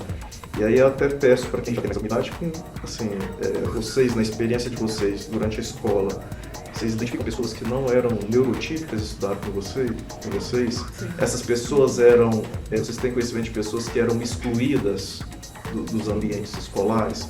Então a gente, como sociedade, a gente tem que decidir, a gente vai excluir essas pessoas ou a gente vai incluir? E o convívio social começa primeiro lá na família. A criança nasce, ela tem um pai, uma mãe, em alguns casos fica só a mãe, né, como a gente sabe, infelizmente. Tem aquela família, e um segundo momento vai ter que essa pessoa vai começar a ter contato com a sociedade comum da escola, que é a escola. Então a escola é o primeiro passo do convívio do ser humano em sociedade. A gente é um ser humano. A gente como ser humano, nós somos sociais. Nós temos essa tendência à socialização. E aí, a partir do momento que você exclui aquela pessoa do convívio social lá na escola, você está excluindo ela do resto da vida dela. Não é só a escola que vai ser especial para ela. A vida toda dela vai ser especial depois. Ela não vai estar privada apenas da escola. Ela vai estar privada do mercado de trabalho. Ela vai estar privada da religião, do ambiente da igreja. Ela vai estar privada dos relacionamentos afetivos. Ela vai estar privada de tudo. E não é só a criança que é incluída. A que é atípica, mas a criança que é típica aprender a conviver com quem é atípico. Entendeu a diferença? Porque não é só a criança que é atípica que ganha indo para a escola das crianças típicas, mas a criança que é típica, ela aprende na escola a conviver com a criança atípica lá na escola. Porque aquela criança que tem um coleguinha que tem autismo, quando ele crescer, ele vai ser melhor do que a gente nisso. Aquela sociedade que a gente vai criar com a inclusão desde a escola vai ser uma sociedade lá no futuro mais inclusiva e mais tolerante com essas diferenças. E vai ser uma sociedade que, quando deparar com uma pessoa em crise no ônibus, ela vai saber o que está acontecendo, porque ela tinha um coleguinha lá na sala de aula dela que passava por isso. Então, ela é uma criança que conviveu com um coleguinha que andava na cadeira de rodas, um coleguinha que às vezes era surdo, um coleguinha que era cego. Ele brincou com aquela criança. Aí ele sabe tratar aquela criança, sabe como se comportar. E amanhã ou depois, quando eles forem adultos, eles vão saber tratar outras pessoas com as quais eles não conheciam quando eram crianças, porque tiveram aquela experiência. E outra, eles não vão se espantar. Eles não vão achar diferente, porque aquilo para eles vai ser normal, é habitual. É habitual ter alguém com autismo no meio da gente. Porque assim, desde quando eu comecei no maternal 2, 3, essa vai ser a história que vai ser contada lá na frente. É habitual você ter uma ou outra criança que vai ter uma deficiência física, uma deficiência motora, qualquer tipo de deficiência. É habitual você ter uma pessoa com síndrome de Down na sala de aula, é habitual você ter a criança com autismo, então você não vai se espantar. Quando você chegar num local, num supermercado, você não vai achar estranho, você não vai achar diferente. Você vai aprender a conviver com a diferença, a gente não vai esconder a diferença. Você vai conviver com aquilo que existe. Então nós, como sociedade, nós temos que escolher 2 caminhos. A gente vai separar quem é diferente, e a gente vai isolar essas pessoas, vamos conviver quem a gente considera igual, ou a gente vai incluir todo mundo e a gente não vai ignorar essa realidade. Isso é bastante importante, essa percepção, inclusive, de que a sociedade aprende convivendo com quem é diferente. Isso é fundamental. E a sociedade cresce, inclusive, em tolerância, enfim, de respeito às diferenças e tudo mais. E como no sentido de humanidade, de desenvolvimento de amor, de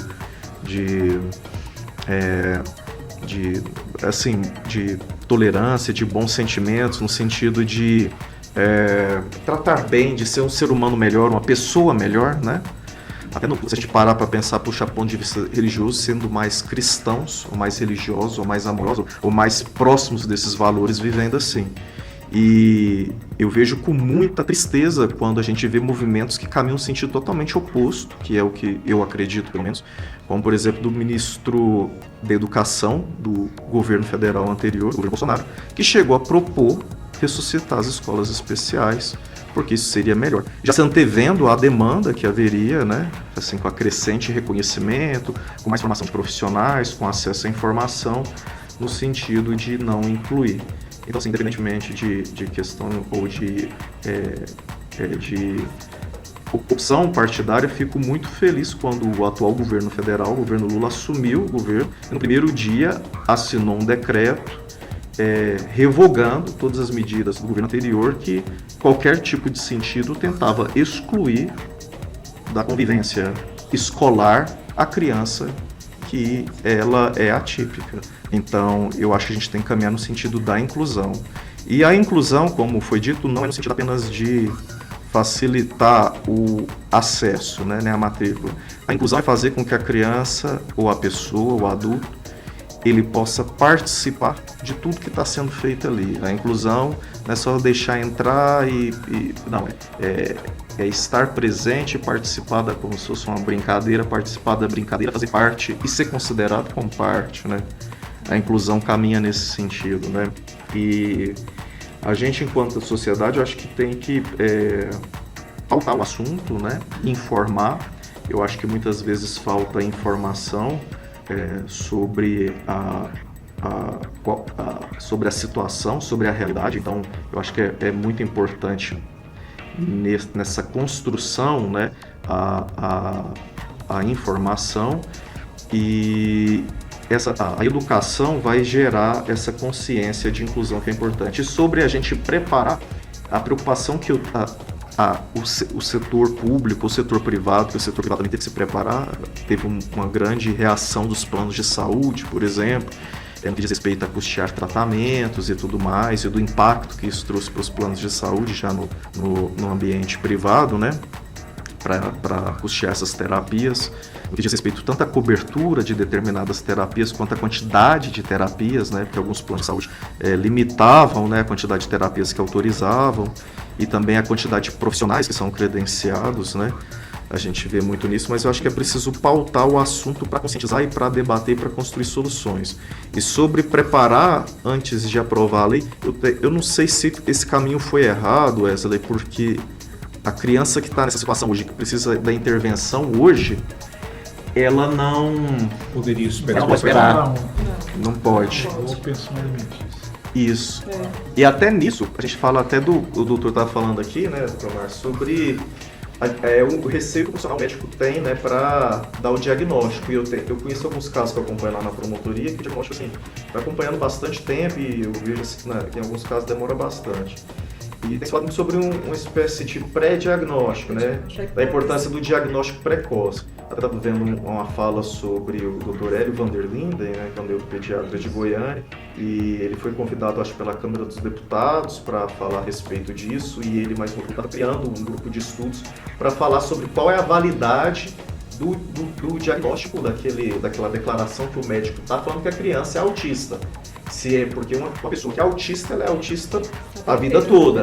Então, se esse diagnóstico, essa declaração, se precisa ser renovado, você teria um prazo. Aí uma solução que ele propôs seria até os 5 anos de validade de 1 ano, porque aí existiria, porque você traz uma responsabilidade muito grande para o médico. A partir do momento que ele dá aquele diagnóstico, ele vale a vida inteira e gera uma série de direitos. Por exemplo, pode comprar até veículo com redução de impostos, acesso à prioridade dos serviços públicos, né?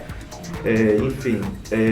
E aí acho que a solução dele é interessante porque em muitos casos é muito claro e a possibilidade do profissional da medicina se equivocar, um profissional com formação, experiente, dele errar é muito pequena. Mas em alguns casos, às vezes pode ser uma falta de estímulo, pode ser confundir aquele diagnóstico com TDAH severo, ou pode ser uma outra doença genética que produza sintomas relevantes e não seja propriamente o autismo.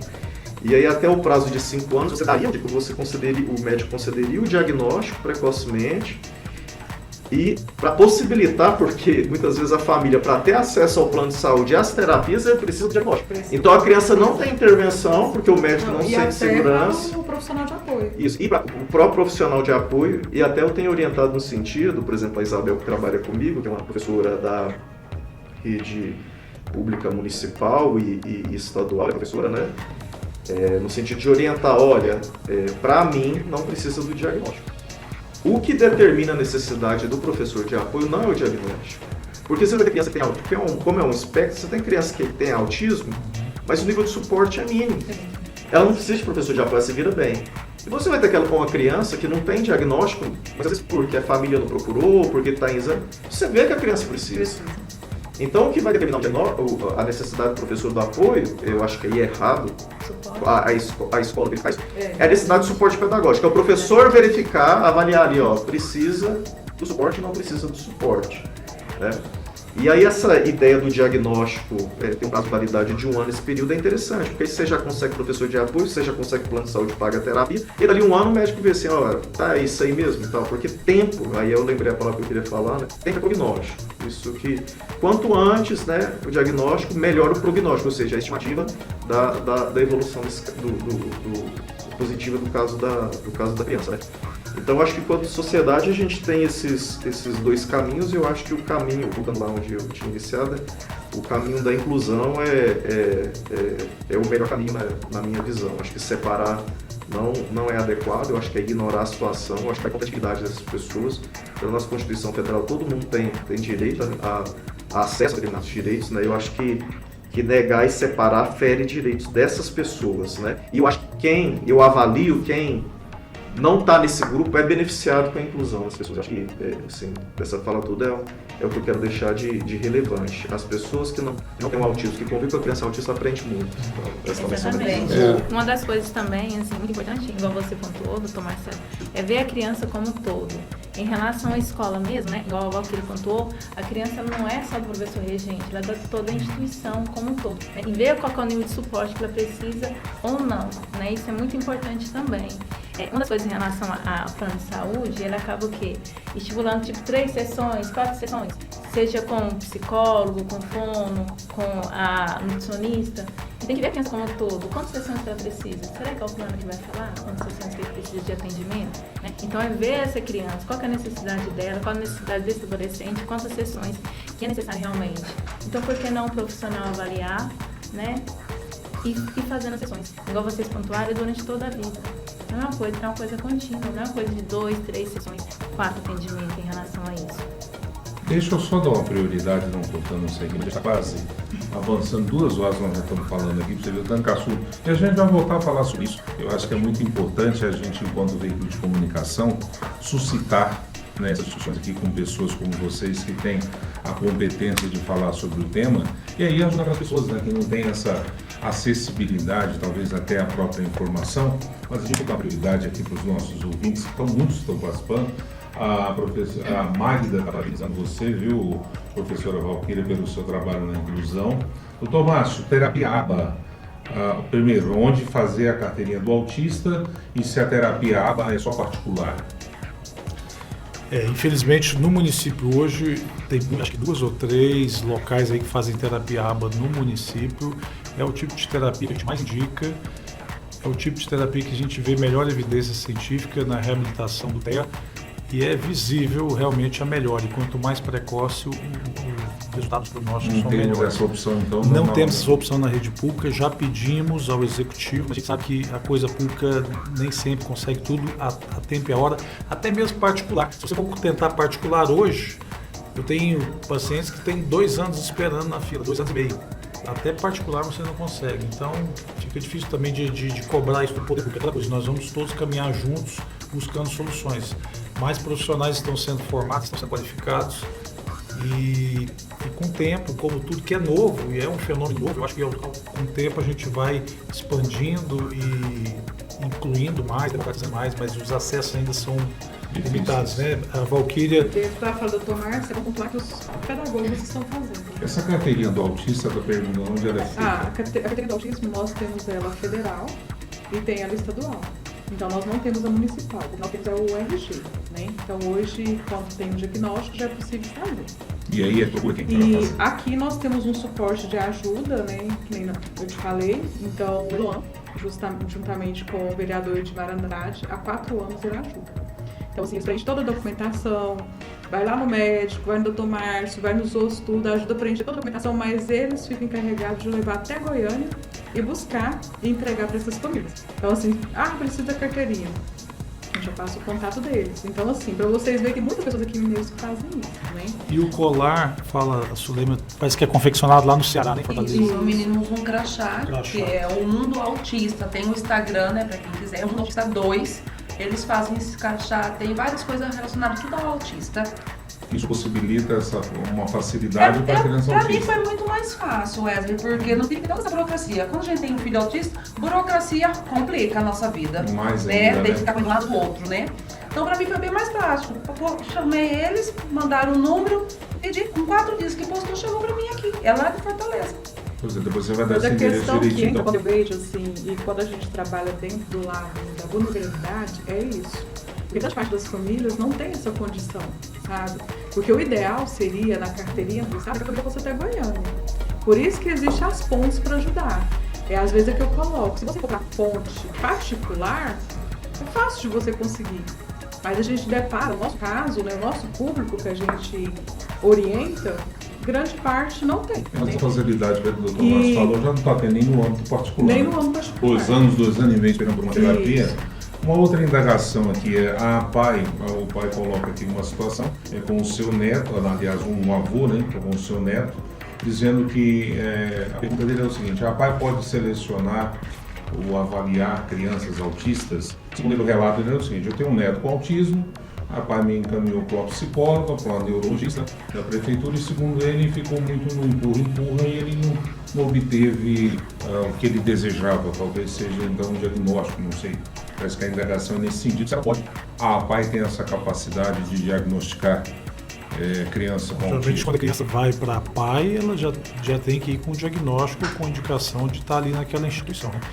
Voltando aqui ao que o Dr. Marcelo falou, é um grande debate ético o que fazer com as APAES, né? As APAES ficaram para trás, estão desatualizadas, a psicopedagogia hoje é só dentro da escola, é inclusiva. É um grande debate ético o que nós vamos fazer com as APAES. Eu acho que as APAES têm as suas indicações, eu acho que elas merecem ser mantidas sim, mas com foco mais da inclusão. Até porque existem crianças que vão se adaptar bem à APAE e não vão se adaptar à escola convencional. Eu defendo um sistema misto, onde a criança pode ter tanto acesso, uma parte né? do dia de acesso na APAE quanto nas escolas convencionais. Mas isso também é inclusão, e uma inclusão, de repente, com um modelo mais adaptado àquela criança. Mais flexível. Talvez não precisaria ser impositivo de tirar de um lugar e colocar no outro. Mas isso é diferente de você criar escolas específicas, né? A APAE, né? Especificamente igual a APAE, muitas vezes funciona como o que as clínicas de terapia hoje funcionam. Porque lá a criança vai fazer fonoaudiologia, né? Vai ter acesso às Por isso que já terapias tem os lá, centros, né? Então tem os centros privados, que tem toda essa equipe multidisciplinar. Não Então, é? assim, é uma crescente muito grande a nível, né, nacional. E em Goiânia, por exemplo, tem os próprios médicos, né, que têm filhos autistas que criam a própria clínica dele com valor social. Então, né? porque, veja bem, se você tem uma criança, ela frequenta a escola aqui em Mineiros, ela frequenta o Goiânia, o Ágape, colégio particular, caro, frequenta lá. Aí à tarde ela vai para a clínica particular aqui e frequenta. Tá certo?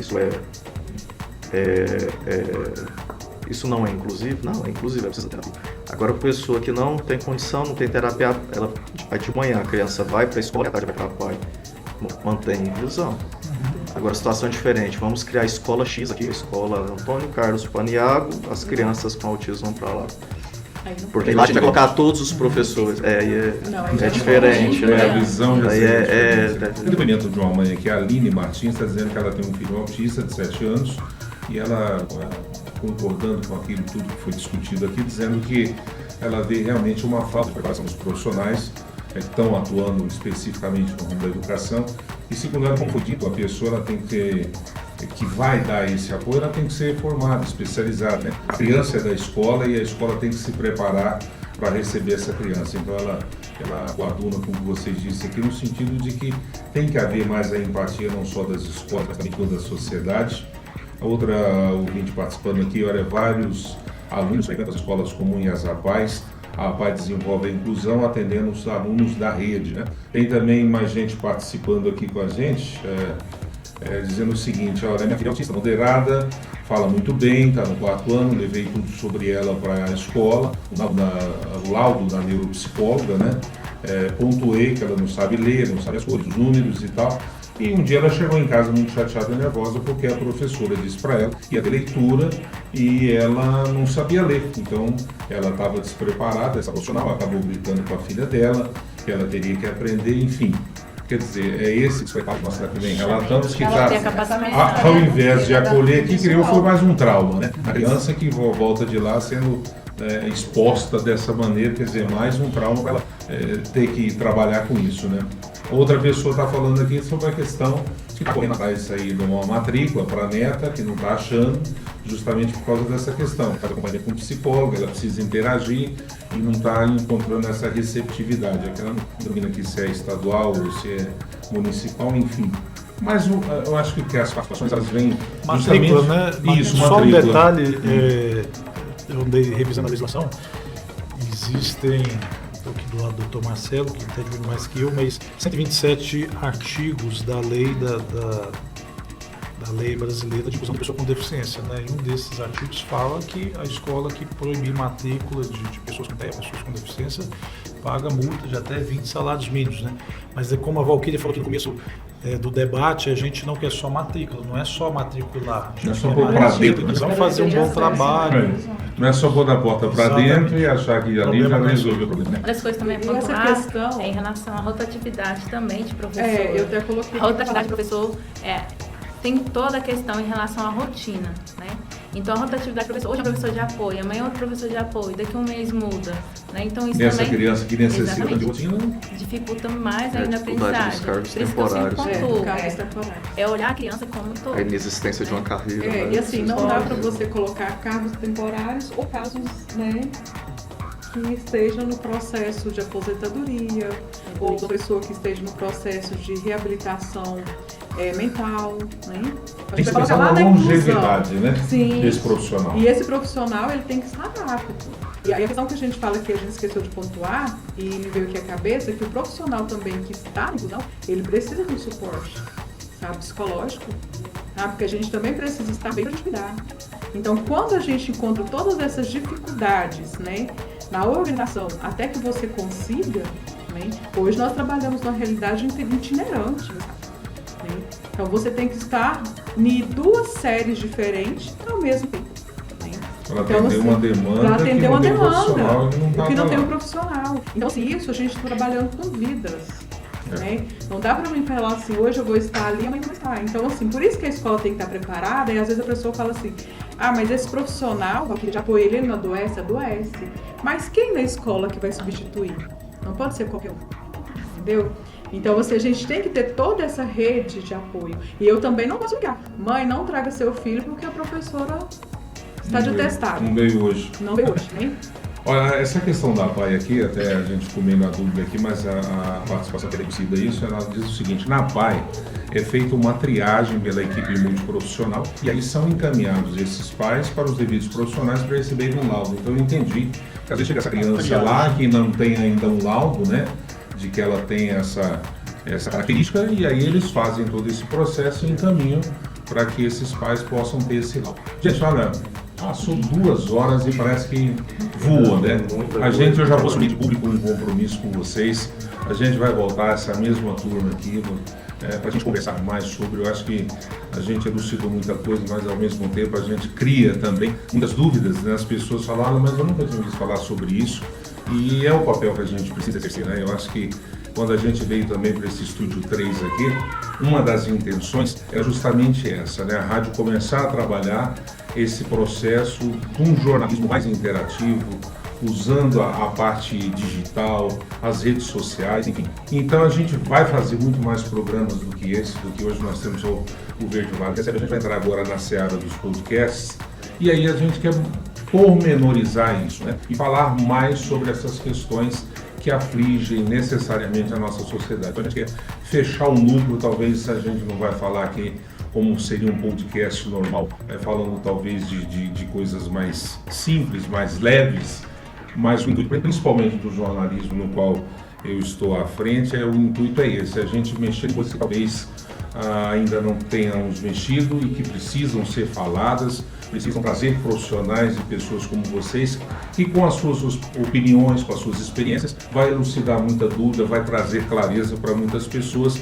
que talvez não tenham até acessibilidade, né, a pessoas como vocês que estão aqui hoje conosco, aqui ao redor dessa mesa. Então, eu quero agradecer de antemão o convite de vocês terem disponibilizado esse tempo para estar conosco, e como eu disse, a gente vai estar de novo junto, um tempo hábil, para falarmos mais sobre isso, falar, quem sabe, das evoluções que vão emanar a partir desse programa, né? Que queiramos, né? Que quem está nos ouvindo e tem o poder, às vezes, de poder fazer com que as coisas melhores e que isso realmente seja um pontapé inicial, mas a gente vai voltar depois para fazer um processo avaliativo e ver se realmente essas coisas fluíram ou não.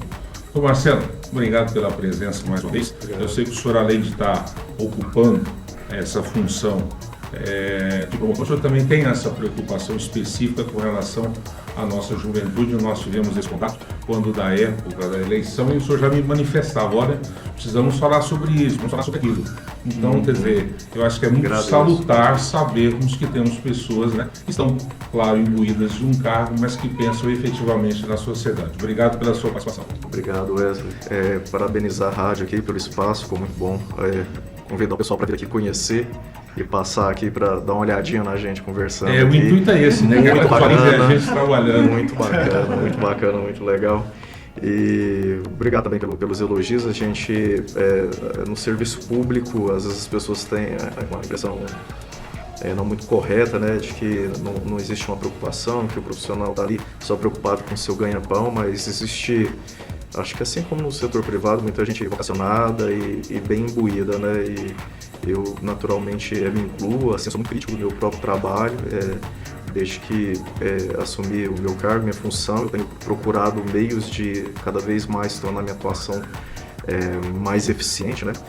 Inclusive a título de informação para a comunidade, né? Fiz um pedido aí, assim, eu acho que não vai ter nenhum problema do município aceitar, porque a gente tem uma quantidade de demanda para vaga em creche, para a escola, né, da educação infantil, ela atende a 100%, né, da comunidade, da população.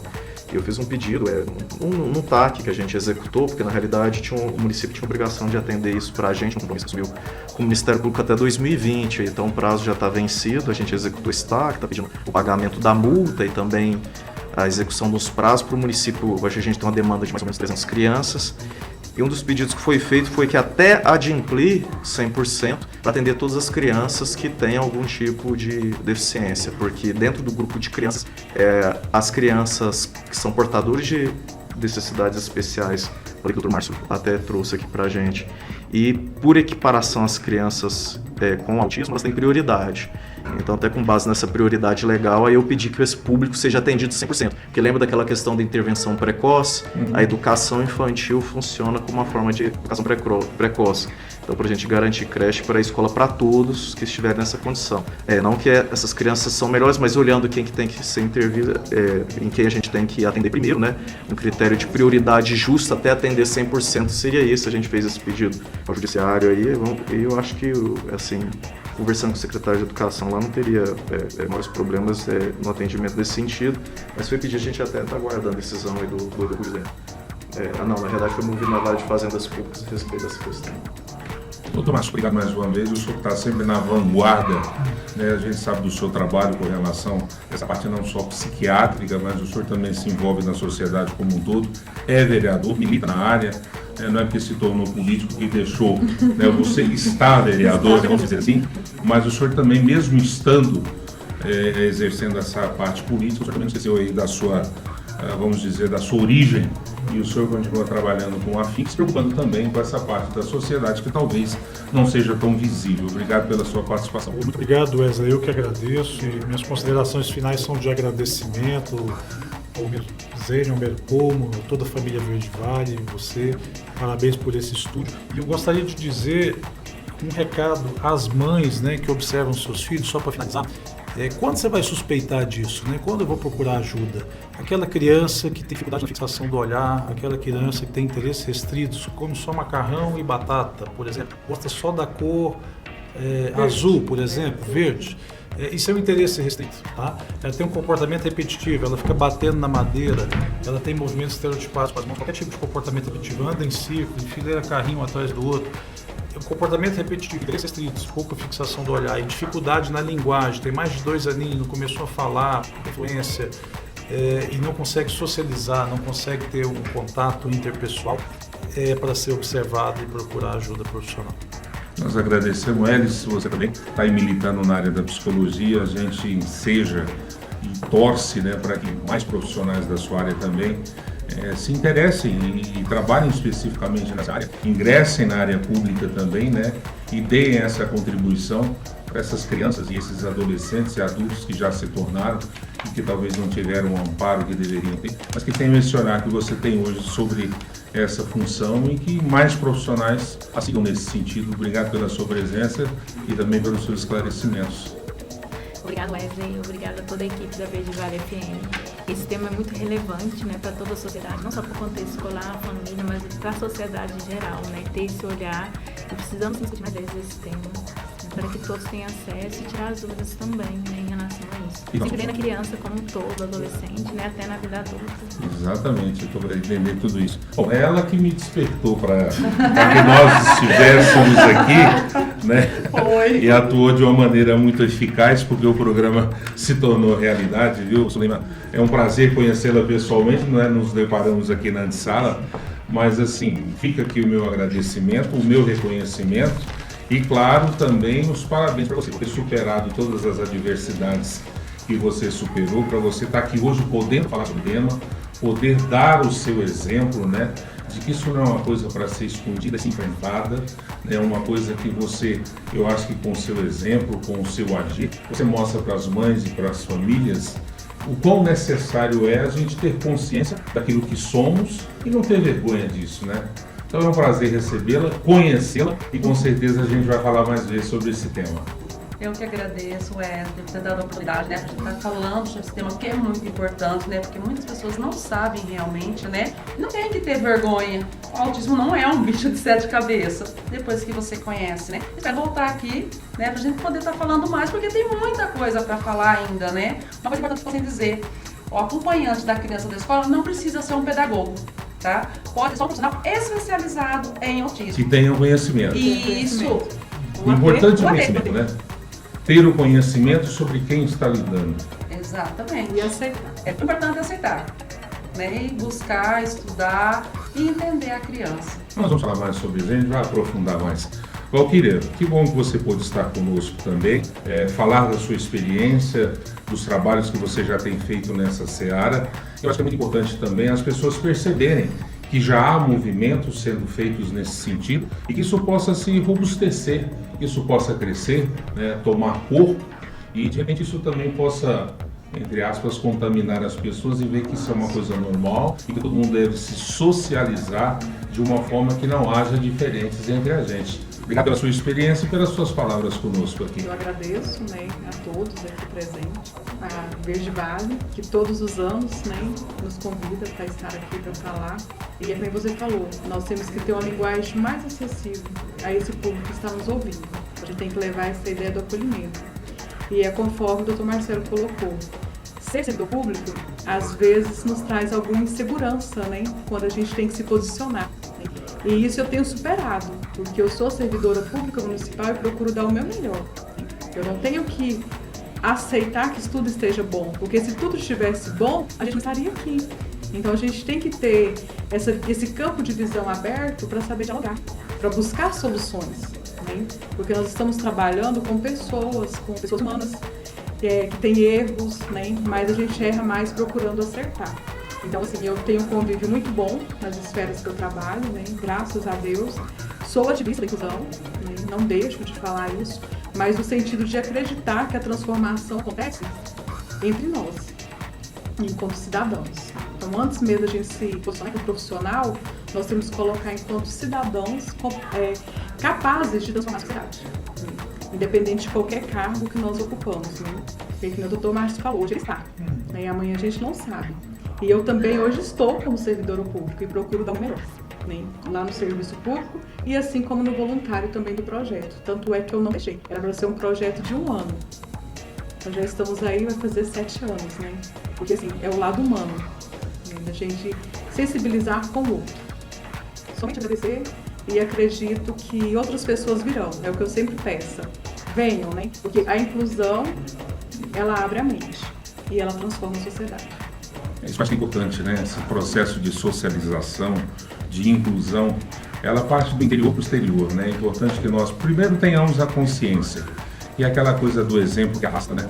Melhor do que falarmos é a gente fazer, é a gente colocar em prática. E de repente você vê que um está fazendo, o outro está fazendo, a soma, dá-se as mãos, e aí acho que a gente caminha na mesma direção. O intuito do programa, nesse primeiro momento, era justamente esse, despertarmos para o tema, saber que essa é uma realidade que não pertence só à criança, mas sim ao adolescente, ao adulto, despertar também sobre o aspecto do autismo em si, porque às vezes as pessoas, eu vejo muitas pessoas dizerem que talvez muito que você vê pela televisão, você acha que só tem de Mineiros para fora, que aqui não existe essa realidade, né? E a gente sabe que essa realidade permeia toda a sociedade, independente de onde é que a gente está. Mas o intuito era justamente esse, e pelo nível de participação que tivemos, eu acho que as pessoas entenderam, manifestaram, vários pais, mães, avós, dizendo aqui ter, né, na família pessoas que têm um aspecto do autismo. Isso já significa, né, tem uma significância no sentido de se assumirem,